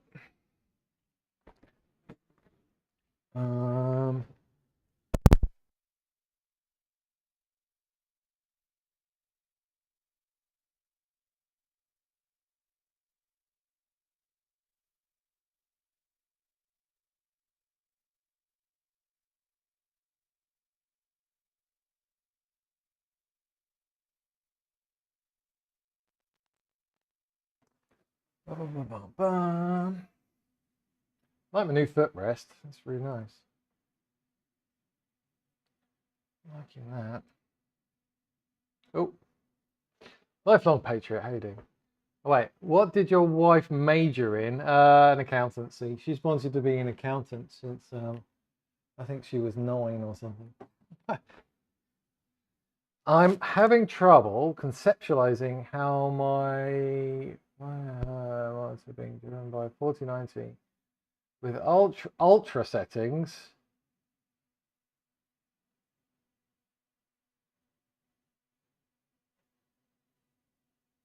$2K UW monitor being driven by 4090 and an NK with ultra settings. So which game is this? Is this Fortnite?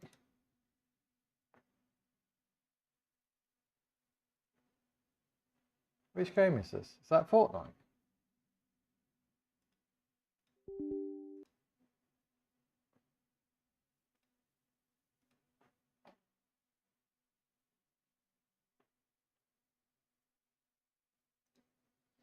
I mean, the more you bump up the visuals, the resolution, the more GPUs farming simulator tends to say, okay, is that a GPU bound game or a CPU bound game?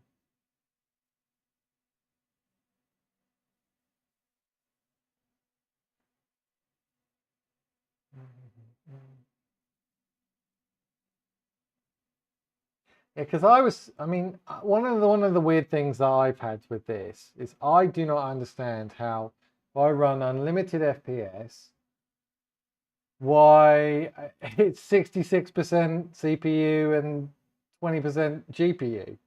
This is why I went down this rabbit hole earlier, trying to diagnose where the actual bottleneck is. Probably GPU.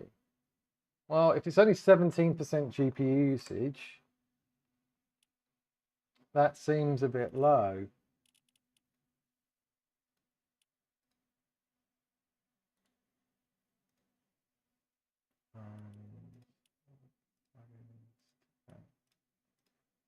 Okay. Because, right, if I jump in here quickly. You know you're right, Jimmy. Yeah. So we're having similar scratching our heads. So it could be your memory doing it, where the bottleneck is. But I mean, 70 FPS seems a bit low.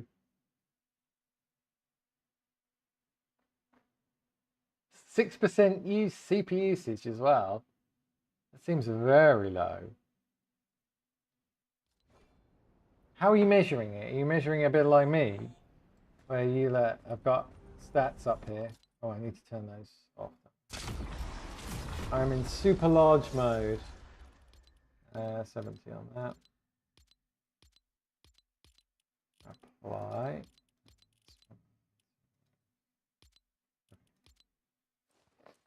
So if you look right now over there, over there, 360 FPS capped. I'm using 10% GPU and 70% CPU. So if I look at the wait times, the GPU is basically doing more waiting than it is actually processing anything. But the CPU is hardly any waiting. It's really busy. It's kind of preparing the frames, all the elements it needs to for each frame, and then giving it to the GPU, and then the GPU going, oh well, that was easy, done, next, come on, hurry up, give me more. And the CPU just can't keep up. It's trying to prepare everything at a very high rate. But if you give the GPU kind of more to do, oh, that's probably not the best way around saying it. So for example, if I now uncap my FPS by taking off RTSS, so if I do a 0 in here, that takes off RTSS, and then all of a sudden I get 1000 FPS. Yeah, but look at my CPU, it's still not 100%. Still not 100% CPU. So the bottleneck is not the CPU. The bottleneck is not the GPU, that's not 100 either. So what is stopping the FPS not going up higher and higher?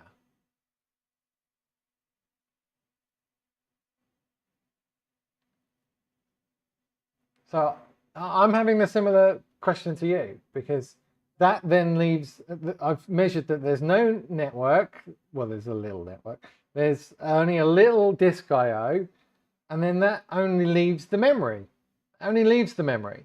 But as I showed earlier, when I left this running in the background on 1000 FPS, and I ran an Intel profiler on it, it's hardly using any DDR5 bandwidth. It's using about 10 gigabits a second out of the possible 117 maximum. So yeah, that only leaves the engine, the code. The code is not efficiently using the hardware. It's the only thing left. So, I mean, it could be the latency of the memory, but it's got to be the code. The only thing left, it's the Unreal Engine, it's the game engine.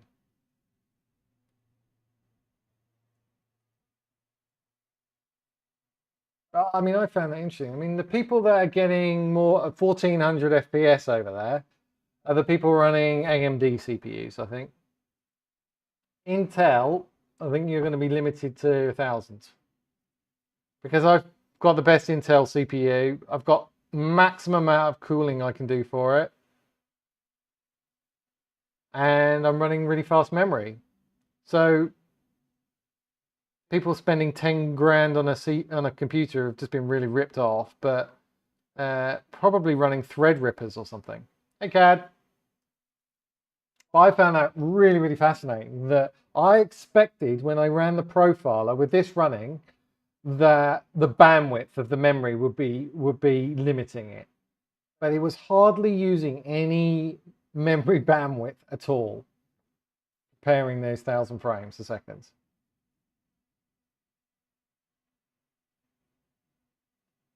Post in the Discord. Oh, nice.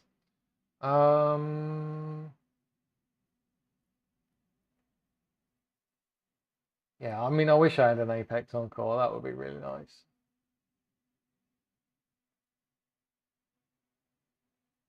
But the fact that those aren't maxing, the GPU isn't maxing and the CPU isn't maxing, and the measured bandwidth for the memory is 10% of what it can do, that really only leaves the latency of the memory and the game engine. Nothing else left.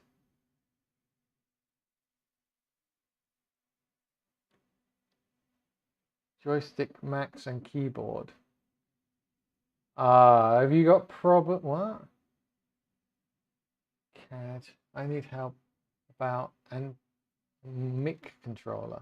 Antomic controller. What's an antomic controller?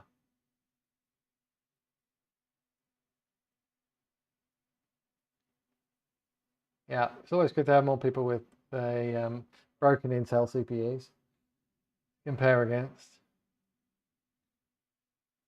Why do you need to more than 500? So you don't, is the answer to that, Kagami. You don't need to have more than 500. You should always limit your CPU, you limit your FPS to the frame rate of your monitor. Click, done.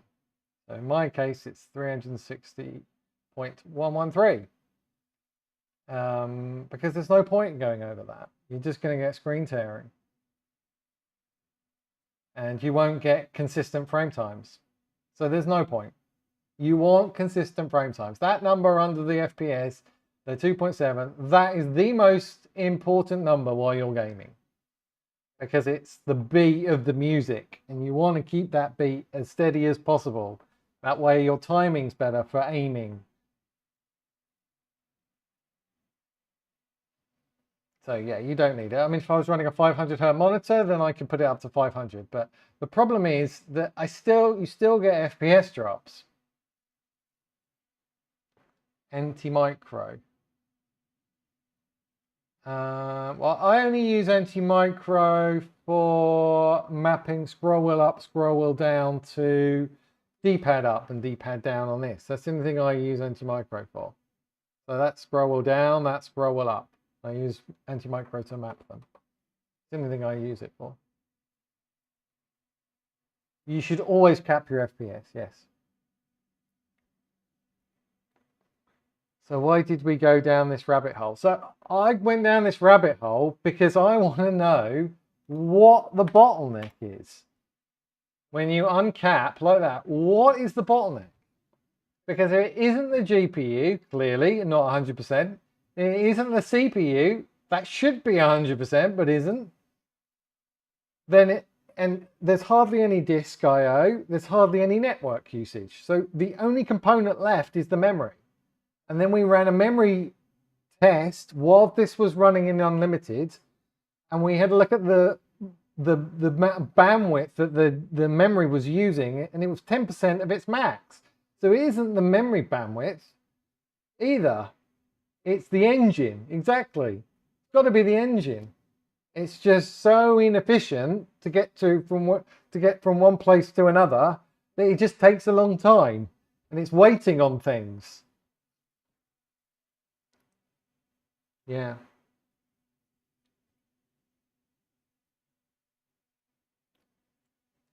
But it just feels like I'm driving around with the handbrake pulled up on a car at the moment. And I just want to release that handbrake and all of a sudden I've got 2000 FPS. I mean, when I first got my original gaming PC, I was on about 1250 FPS on my old PC, on the streaming PC now, when Fortnite was running an older version of the Unreal Engine. And over the years, that 1250 has turned into 710 on my old gaming PC, just from the game engine changing from Unreal Engine 1, 2, 3, 4, and then 5. So it's definitely the engine that's had an impact, but I was hoping I could tune my way around it a little bit to make it faster, but it doesn't seem that's possible. Yeah, but that X3D, yeah, exactly. That X3D is using the L3 cache more, which is just a lot quicker than DDR5. It's about 4 times faster than so that's why that can get more FPS, that X3D, because of all that L3 cache. L1 cache is the fastest, then L2, then L3, then your DDR4, 5.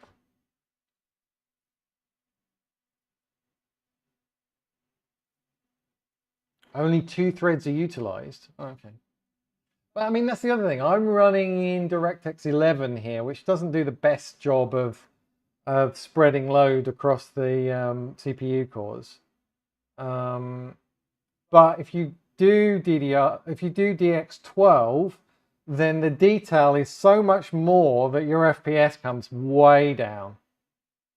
So yeah, it does have DLSS, but it only has DLSS version 2, and the AI version, the 3.5, was meant to be implemented into Unreal Engine last November, and they didn't do it. So right, I can't really do it. I need to be in DX12 to do it, because you can't do it in DX11. I'd have to change the rendering mode to DX12 to change it. But I'd only have DLSS version 2 to work with, and it really doesn't help. Really doesn't help. 3.5, when they implement it, will definitely be worth testing. Yeah. So at the moment, stuffed. Performance mode in is DirectX 11, which is basically they've taken DirectX 11 and stripped down all the graphics to get better performance. They have not done the same thing with DX12. A DX12 performance mode would be great right now to test, but they've not done that. So when I'm playing, I'm always limiting in RTSS to my hertz of my monitor, always. And doing it in RTSS, River Tuning Statistics Server, you get frame pacing. So it will basically take more frames than it needs most of the time, and then kind of chop them up really evenly to every 2.7 milliseconds. So if you didn't have RTSS doing the frame pacing, you get some really close together, then a gap, and then another close together, then a gap. Whereas RTSS kind of spaces them all out really, really evenly, which makes the gameplay a lot smoother and makes your timing a lot better. So I always run unlimited in game, and then I limit with RTSS, and I right click and choose your display rate, the exact display rate.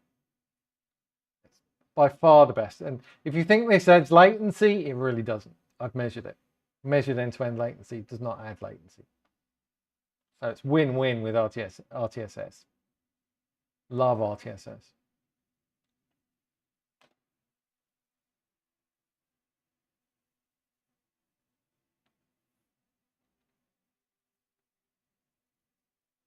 Yeah.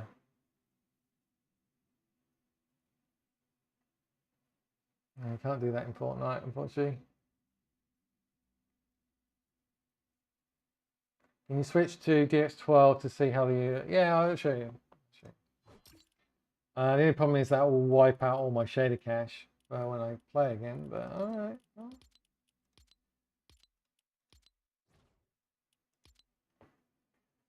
I'm going to restart the game, which cleans out all the shader cache, and when I come back again, I'm going to have to sort it out again.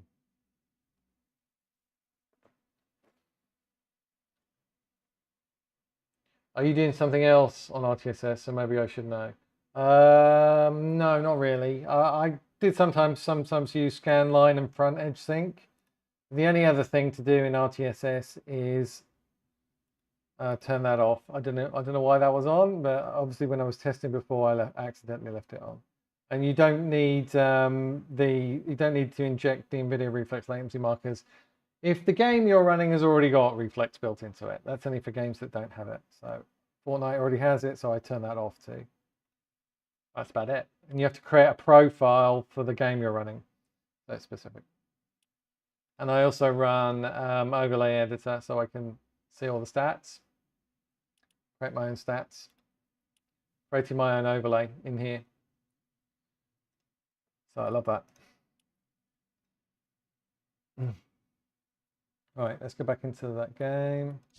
You can already see it looks more detailed, even on the lowest settings. But it does use a lot more GPU doing it on DX12.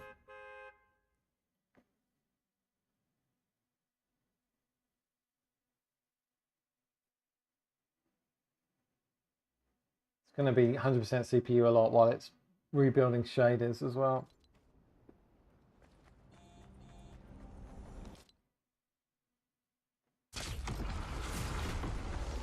Right, so that's what it looks like in, limited at 360 with 27 and 52. But then if I turn off RTSS and have it completely unlimited, and you turn off RTSS by putting a 0 in for the frame rate limit, if I stick 0 in that will bypass it. And so I was 1,100 before, now I'm down 600s. I mean, 600s for that's a huge difference. I've lost 40% performance. And my CPU is still in the 60s. GPU is higher, but the CPU is still in the 60s.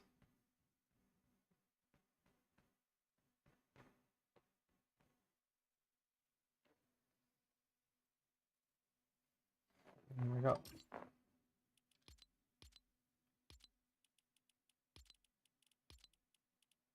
pretty much everything low and near. I mean, if I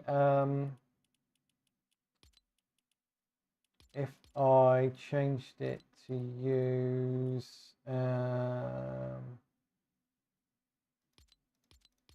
DLSS performance, what am I going to get now? Exactly the same. Exactly the same. DLSS2. Same FPS. Yeah. It's much worse. So reflex will turning off reflex will give you more FPS, but it massively makes your latency worse. Like third worse.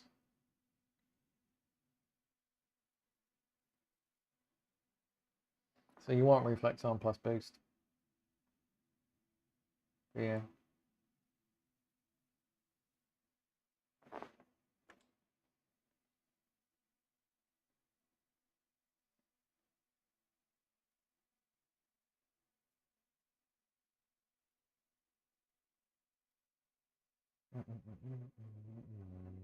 What was I going to do? Actually, I was going to go in settings.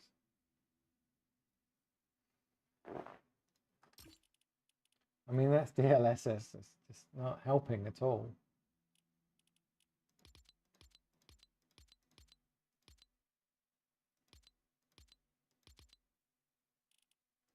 Try that. Still in the 600s. I mean, you might as well just have it on full. You might as well just have anti-aliasing completely off. And then 3D render 100%. You're gonna get more FPS, and it's gonna look crisper.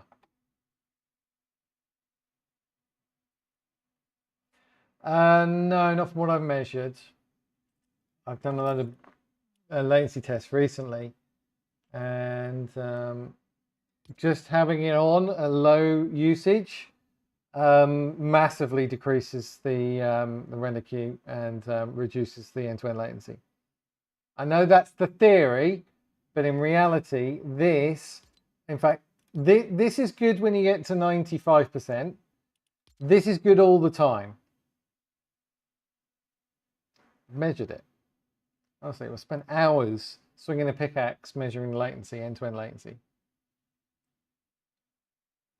Honestly, I've spent hours doing it. I've got streams showing me doing it. It makes a huge difference. I don't know whether I can show you. Right. Let's see if I can find it. Give me a second. See if I can find. For like latency test, is that it?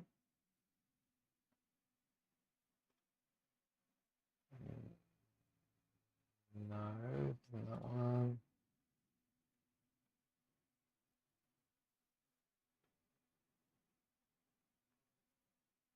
No, wasn't that one. Where is it?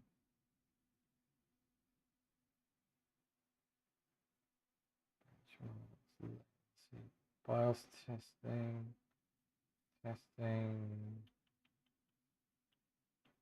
Latency benchmarks. See if it's this one.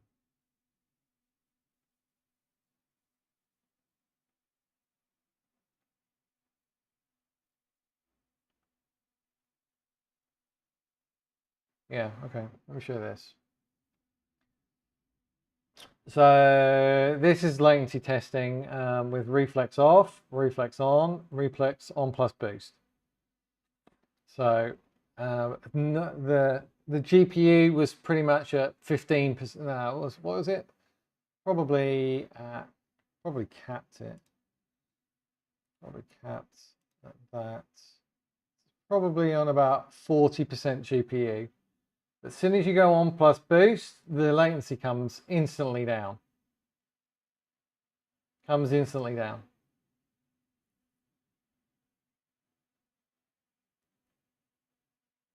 Yeah. So I'm sure on would help once you got to the 95%. But on plus boost, look, I mean, that's capping at 360 FPS, running about under 50% GPU utilization for all of these tests. And the only one that was actually lowering latency was the on plus boost.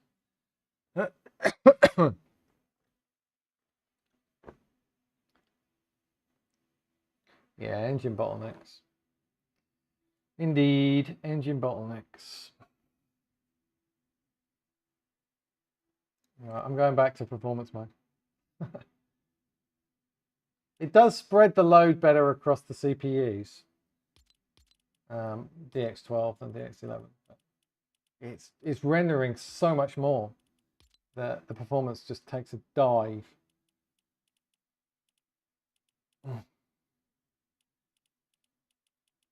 Right, okay, so what do I need to put back on again?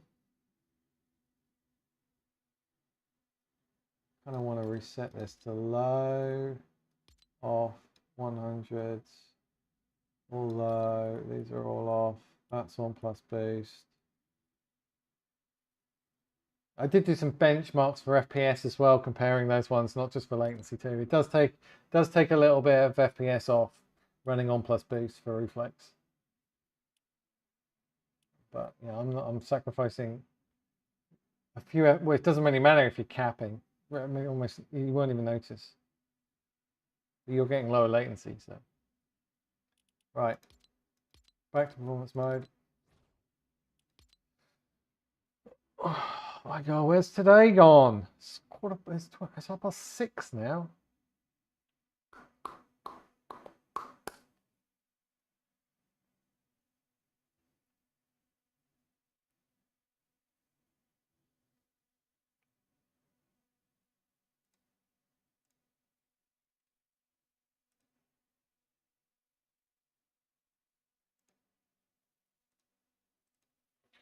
Do, do, do, do, do, do, do, do, do, do.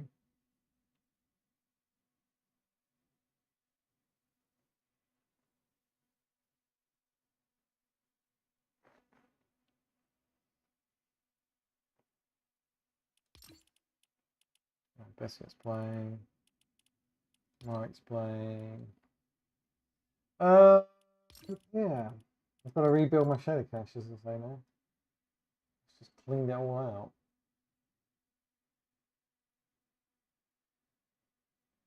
But yeah, I mean, there's not a lot of things you can play with to get more FPS. If you want more FPS, you either need faster hardware or you need to do less work. Faster or less work. And the less work, unfortunately, is controlled by Epic with their Unreal Engine.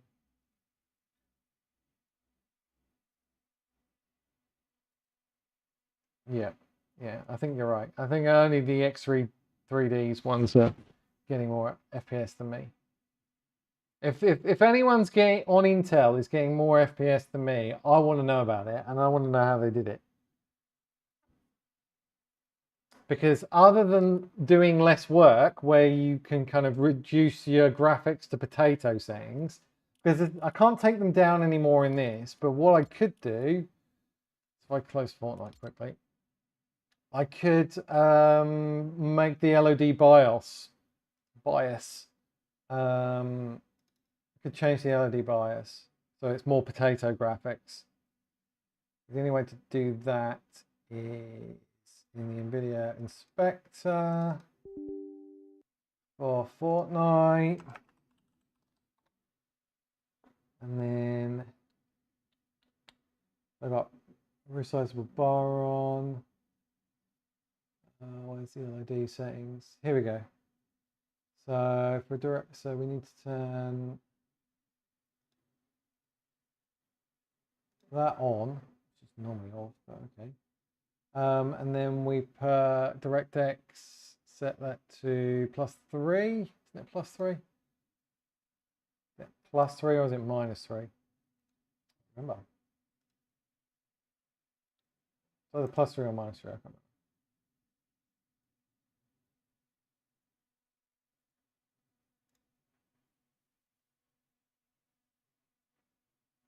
Because the CPU has less then to put together for each frame, so we can get through them quicker. So, let's show you.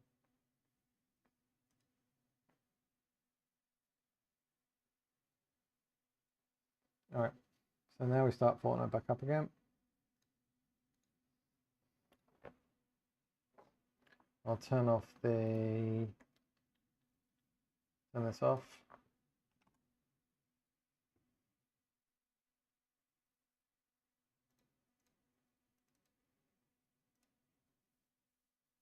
+3, I can't remember if it's +3 or -3.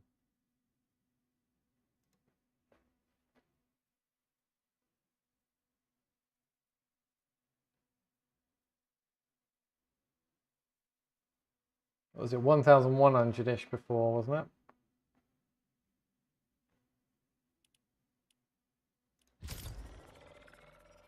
I can't remember if it's +3 or -3. I might have to change it.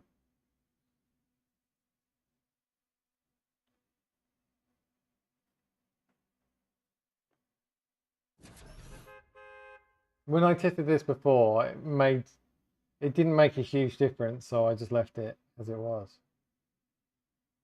But the visuals look awful, so.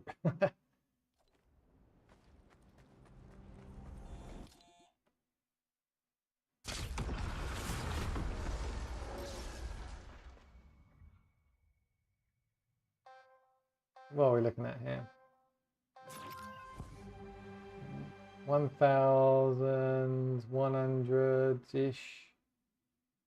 1100-ish.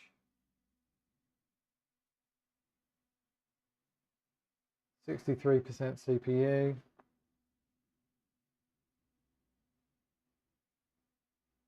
Yeah, about 1100-ish. Let's change it to -3. Yeah, it looks the same. So I might have been -3 that I need to change it to. Can I do -3?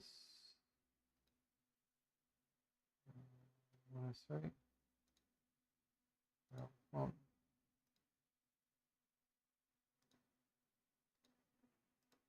that's the range, +3 to -3. And 0 is default in the middle. My changes. Start that back up again. So the value there is basically the max core usage. So if P cores 1 to 8, whatever's reporting the highest usage, that's what that is. So none of the cores are getting to 100%. Nope, they're cores. That's not total usage. That's per core max.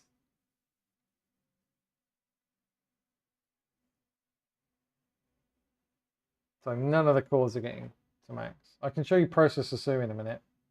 Not Processor Sue. Process Explorer, which will show the same thing.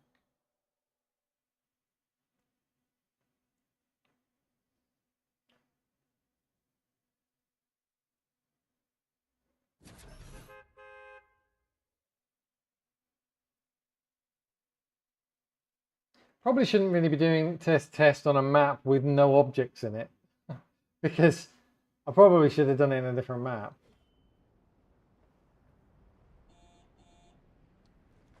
Because that looks more detailed. I think I've gone the other way now.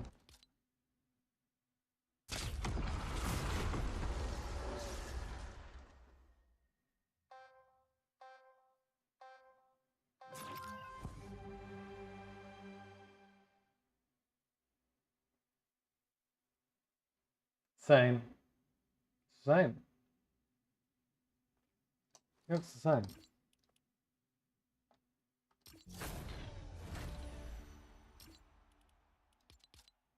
Back to hub. Let me go to a different map. See which looks more potatoey. Greasy Grove. Go here. Yeah, maybe. You might be right. Might need to change something else.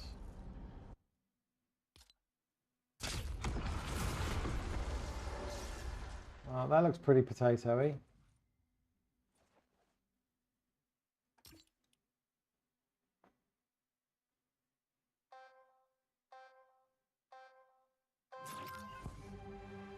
That hedge just looks like a block, doesn't it?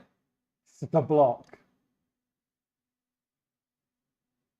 If I look over here, so I'm looking at about 995, just under 1,000. Well, now it's gone over.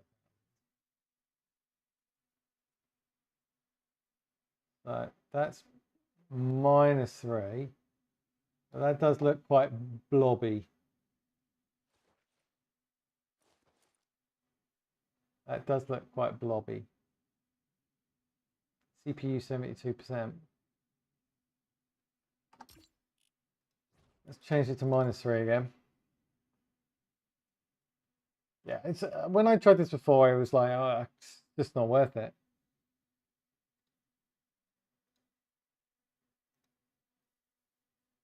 Right, +3.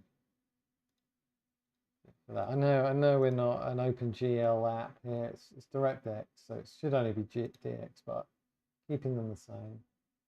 But I mean, that's on allow. That's on on.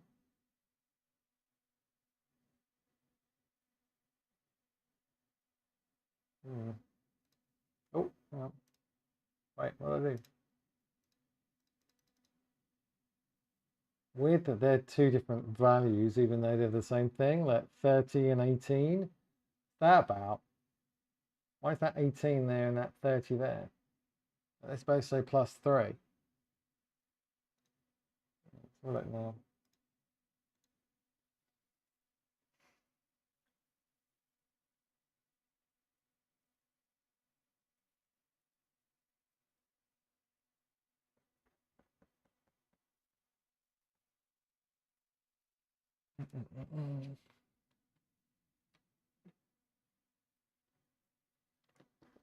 I think Frithie looked at this quite recently in one of his videos, and he decided to turn it up a bit. He quite liked the additional sharpness from 0.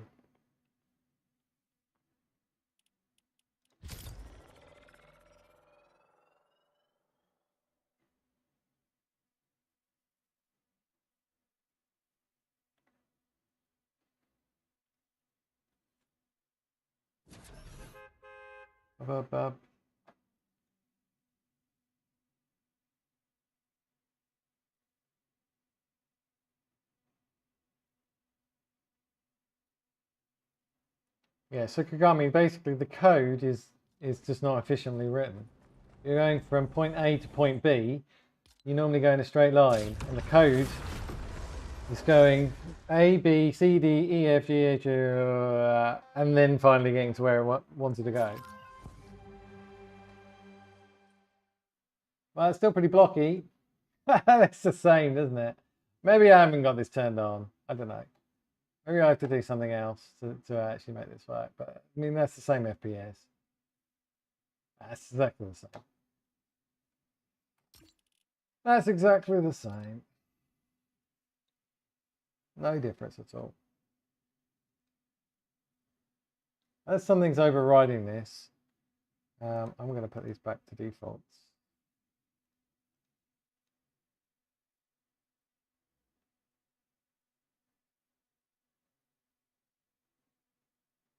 The only things I'm really changing is turning on the resizable bar and this young man down the bottom.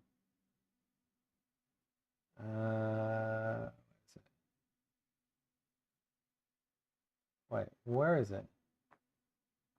There we go. WKS memory allocation policy going to aggressive. Only the only two things I ever change in here.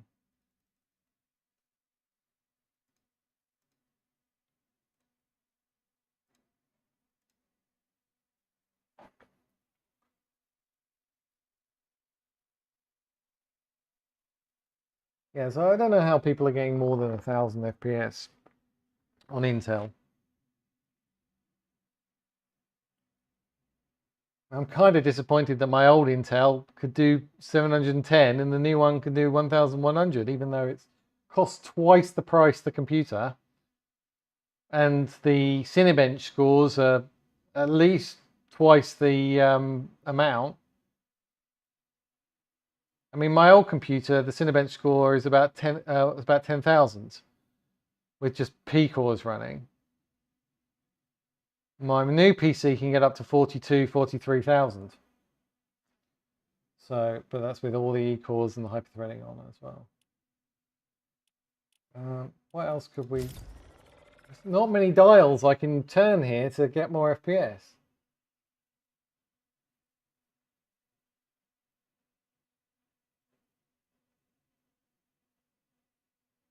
Yeah, there's hardly any cache being used, clearly, given the bandwidth requirements were tiny.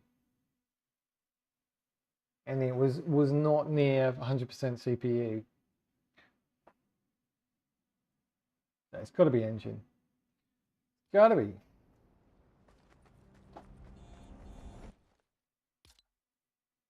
So the only other dial I have to turn up the FPS would be to 3D resolution. So what were we before? Looking here about 1,000, weren't we?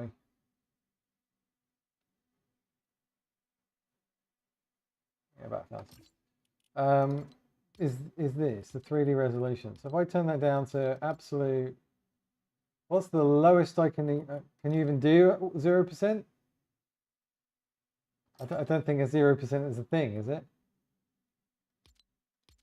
1%. Oh, there we go. 1% certainly thing. Right, what FPS do I get now? The same. I'm getting the same FPS, even though I'm not displaying anything. I'm displaying like 50 pixels. That's hilarious. I'm hardly displaying any pixels right now, and it's still the same FPS. No way. Nothing changed. Am I going to be able to see to put this back? I mean, a lot of tuners say, oh yeah, stick that at 90 or something. But that just makes it look blurry, and look, the FPS is still the same.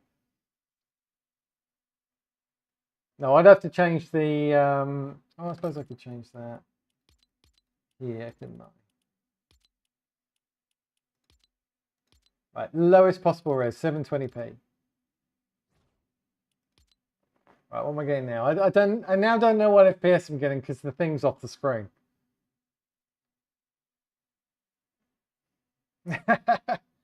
It's off the screen now, so I don't know what FPS I'm getting.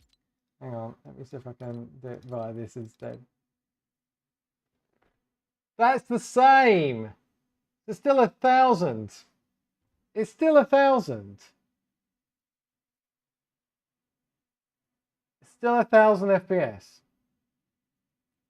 Yeah, in that top corner. Look, I'll make the text a bit bigger so you guys can see. I'll make the HUD scale 125.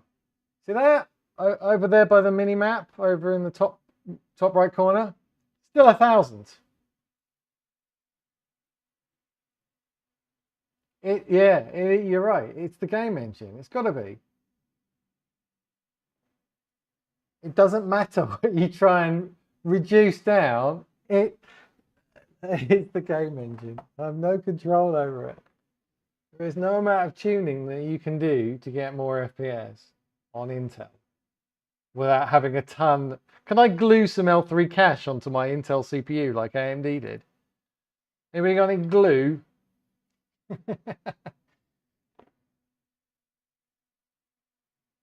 Right. That's just silly, isn't it?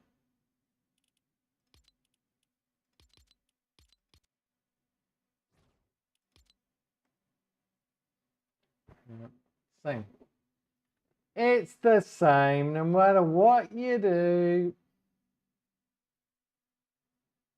You're not getting more FPS.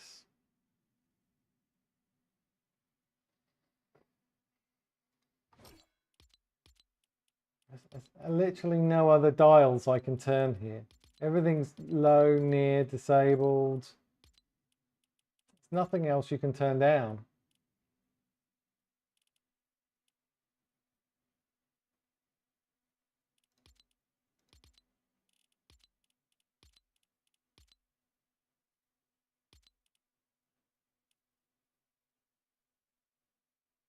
I'm wondering whether there's a hard limit. It says, oh, you're on Intel, you can't go beyond 1000. I don't know. Maybe it's turning it down because of the instability issues with Intel. Maybe it's deliberately turning it down.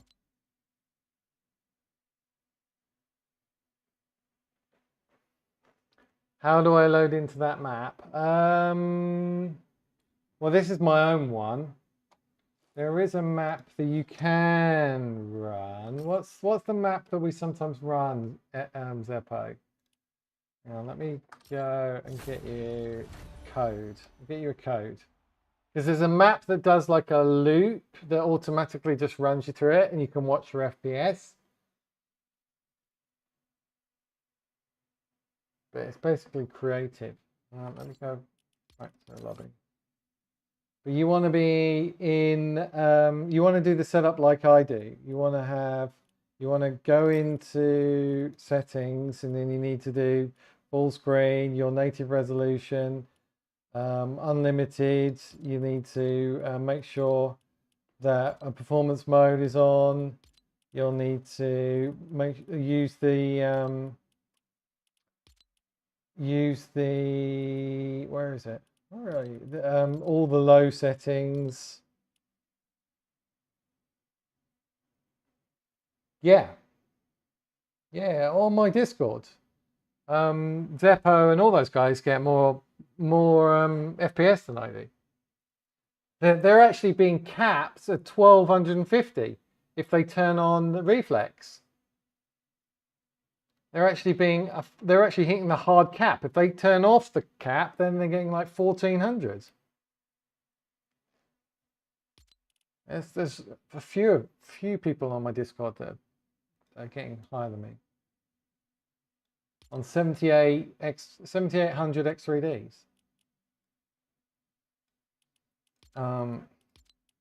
Where's that one that we recently played? That's the run through. There's a benchmark. There we go.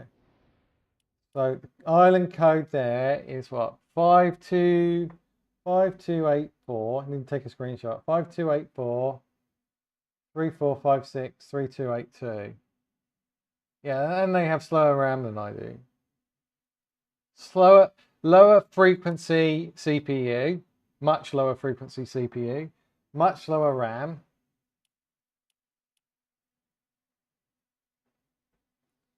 Much lower Cinebench scores.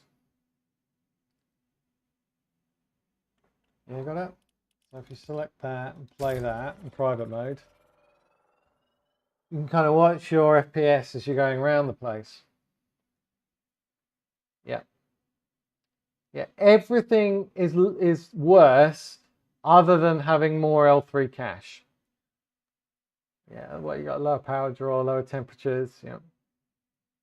It's the only thing I can think of. I've got 32 meg of XL3 cache and they've got like 96. They've got like 3 times as much L3 cache. So pretty much all the code's running in that cache, which is why it's... So yeah, this map basically just runs and loops round to this point again. It takes about 2 minutes or something. And then you can just watch your FPS as you go around. No, I didn't get a new RAM kit, Shadow Master. What I got was I didn't ever try re-overclocking since I got my new replaced RMA CPU. So I was seeing whether the memory controller on the new CPU was stronger than the old CPU and I could go higher frequencies, but it did look like It did look like I still can't run 7,600, unfortunately. So I've just gone back to 7,466. Getting the same benchmarks pretty much for bandwidth and latency. So I spent half the day trying to make it better, but really did. Could the game engine be more optimized for AMD? I don't think so. This should be the same code, shouldn't it? It's just the fact that more of the code can run in the L3 cache before it spills over into the DDR5. The ×4 slower DDR5.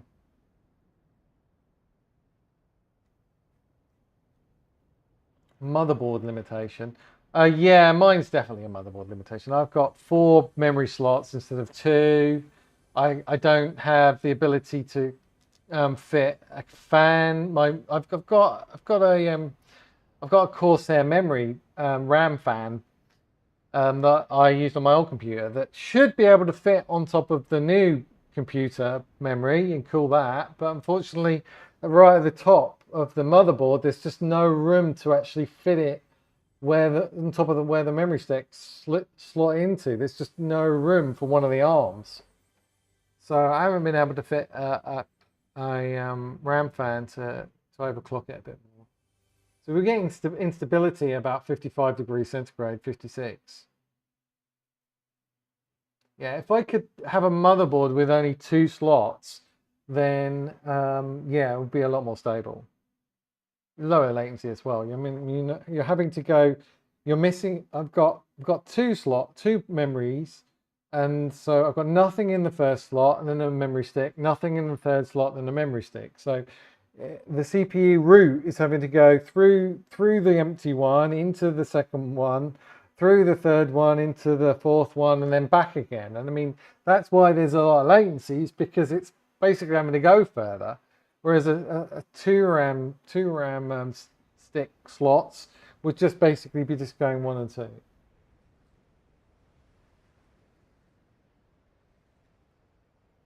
Yeah, I'm getting the same as FPS issue on the 4090. Yeah, the 4080, 4090, 4070 won't be making any difference to the FPS.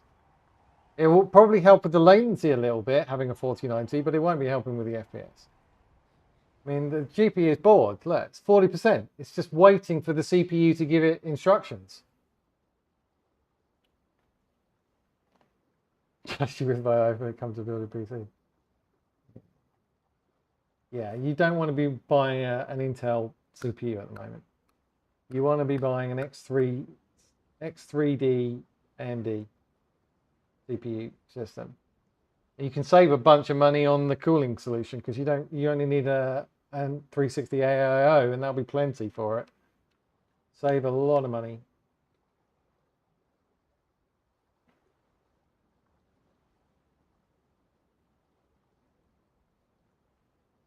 Yeah, so this just loops through this replay. Round and round. Yeah, you can get away with an air cooler for that. I'd still go with a 360 AIO, just because I like low temperatures. You get better latency, you get better FPS lows.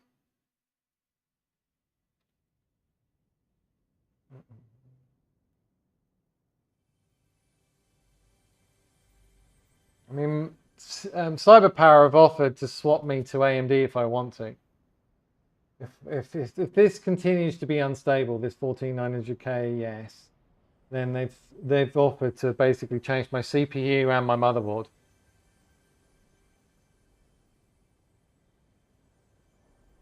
Yeah, go for it, Andrew.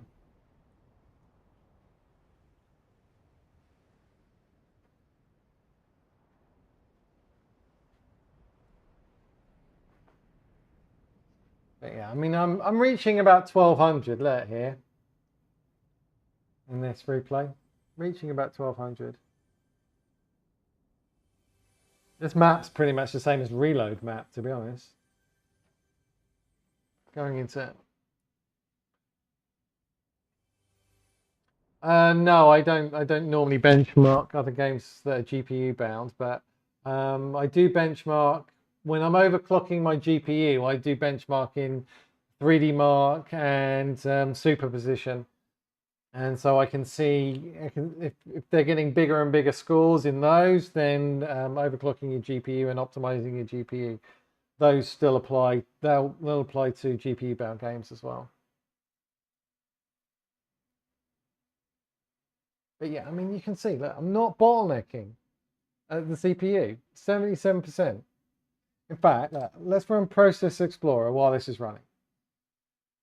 Yeah, we'll run Process Explorer. Do I have it installed as a download, or is it? It's probably just in it.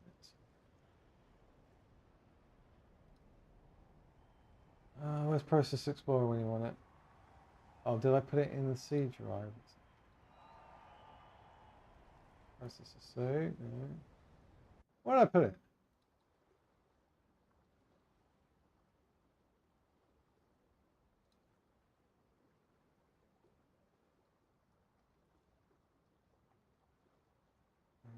Oh, it's already here. Already here. All right, so this is running in the background.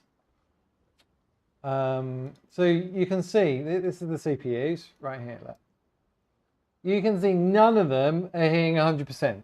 They're all the P cores. They're all the E cores. And you can see none of them are hitting 100%. So as I say, what is limiting that FPS when it's unlimited? So I think I'm running 330 watts.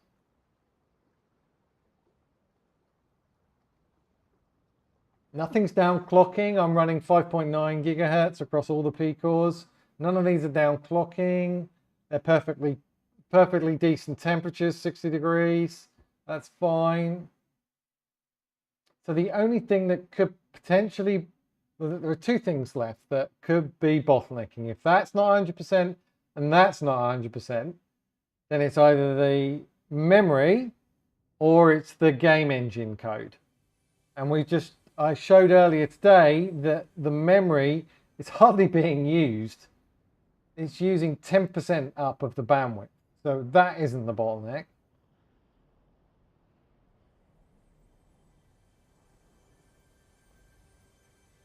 So it's the game engine.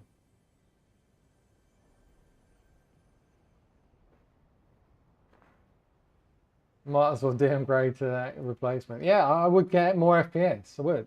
I'd probably get even more FPS because I've got a very exotic custom cooling loop that if I applied that to an AMD X3D, it would be like sitting at 30 degrees centigrade constantly.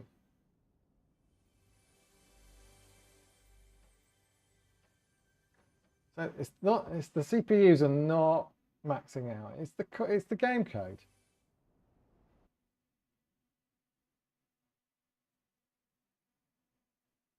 But Quasi, the thing is with the X3D, those guys are getting 1400 here.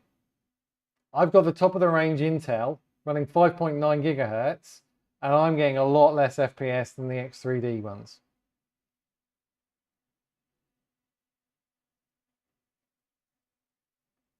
And the only difference between an X3D CPU and my CPU is this number right here. L3 cache. I've got 36. They've got like 92 or 96 or I can't remember what it is. So they're running a lot more of the game code in the faster cache. So this is the fastest memory, L1, then that L2, then the L3, then your DDR4, DDR5. You've got 96. Yeah, and they've got nearly 3 times more. So all this code that repeats itself over and over, it's all sitting in the L3 cache, which is vastly faster than any DDR4, DDR5.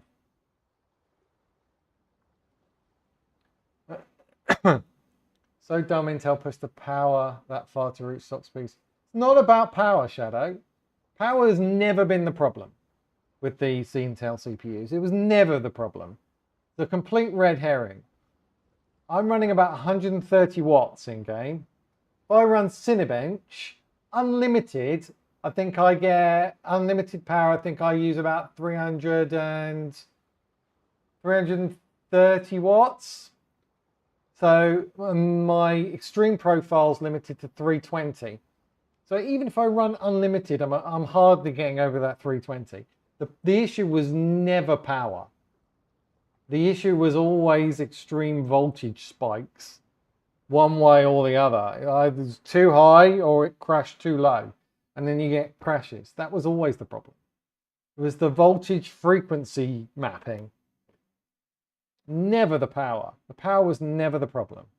Having unlimited power on your motherboards was never the issue.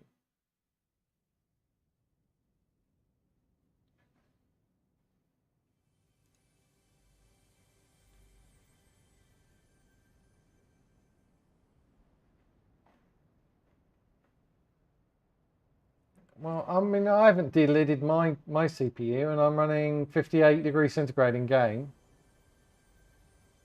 on unlimited FPS. I'm normally in the 50s if I'm capping at 360. So the trouble with delidding is it invalidates the warranty, and the warranty is the one thing you actually do want right now if you've got an Intel CPU, so you can RMA it.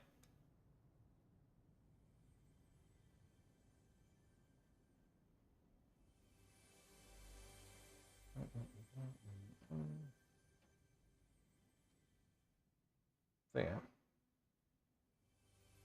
I mean, if one thing you can see here, that I'm highlighting the Fortnite client. Oh, sorry. What did I just do? The other one. Yeah. That's the streaming PC. That's what I'm streaming on right now. And the bottom one's the gaming PC. So my old gaming PC is now my streaming PC. So this is my gaming PC. This is my streaming PC, and this is my gaming PC. I can switch between the two to show you guys. So yeah, so one of the things I'm noticing, look, so I'm highlighting the Fortnite client, so I'm highlighting the Fortnite game right now, the executable, and look at all the things that are in a wait state. Look at them all. Look at all those waitings. Look at them all. All of these things are in a wait state. So there's only like there's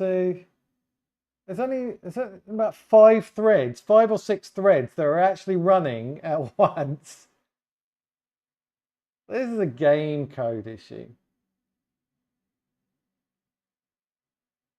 Everything else is sitting there waiting.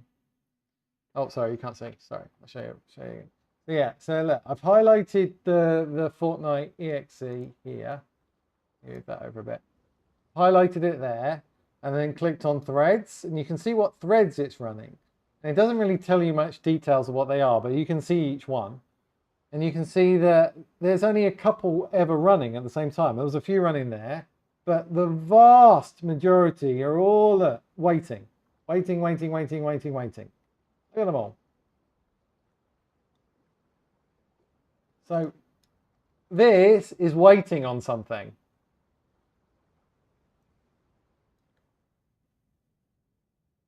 But you can't see what it is, because soon as you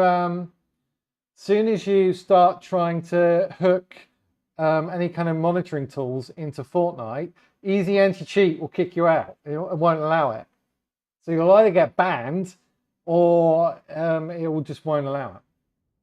So I can't profile what Fortnite's actually doing. I can only profile what the system's doing around it, which is really annoying. So what I really need to do is join Epic and then just do this again and then get the developers to fix all this stuff. What I really need to do.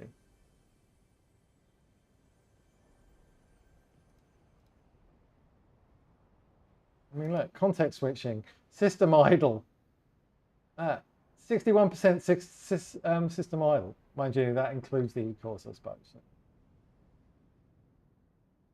Loads of interrupts.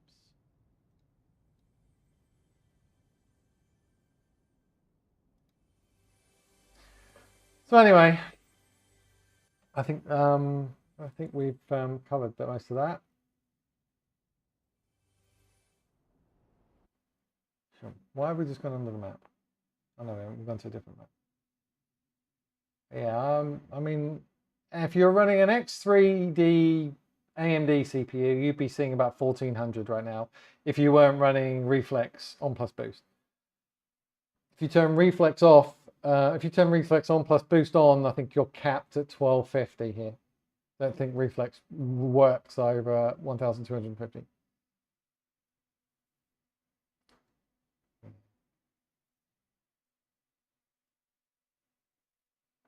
Right, anyway. I think we're done here. I think we're done. Should we see if anyone's on? I need to go and help Rapper soon with his driver update. What have I got? I need to do that about 9 tonight. No one else is on anyway. But yeah, boys and girls, if you're watching this, don't run unlimited FPS. Always limit your FPS in RTSS, River Tuning Statistics Server. Create a profile for the game, and then right-click in Profile Limit. Oh wait, right-click in Profile Limit and select the hertz of your monitor, and that will match the exact FPS to the hertz of your monitor to 0.113. And then you'll have a nice smooth gaming experience. Streaming in Discord. Streaming in Discord. What's that in? Let's have a look, OD.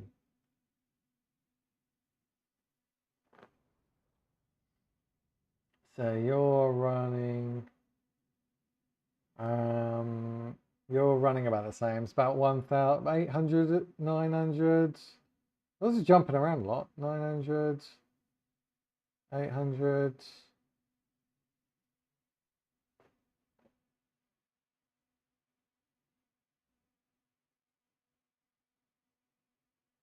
Yeah, GPU is about the same. CPUs, I mean, your CPU is only on 41%. But that might be total, because there are I use CPU max as a metric, not CPU total. They're different things. So that might explain. You're probably using total.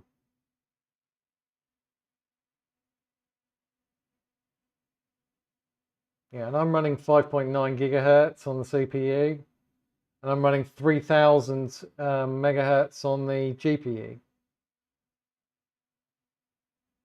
So yeah, it seems to just be the game engine saying, no, you're not going over this.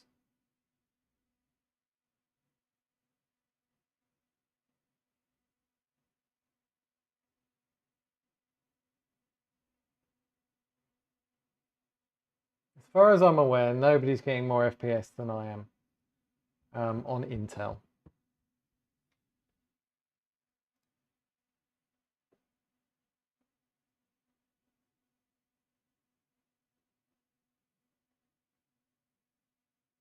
The temperatures are good, 49, that's really good.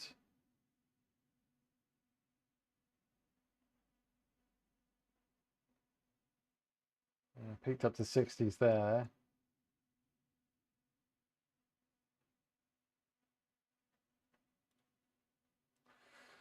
Thanks for your help. I'm not sure I did help. Did I help? I think we just went around in a big circle. Did I actually help there? I investigated lots of different areas that possibly could help, but didn't. So I ruled a lot of things out, but I'm not sure I actually made anything better. Oh well.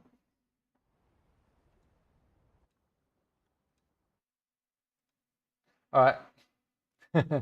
Misery loves company. Okay, there we go.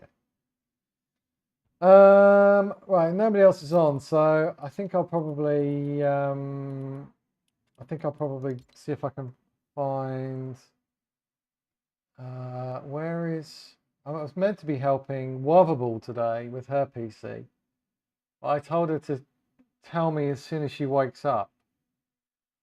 And it's now 7 p.m. here. There's no way she's still asleep.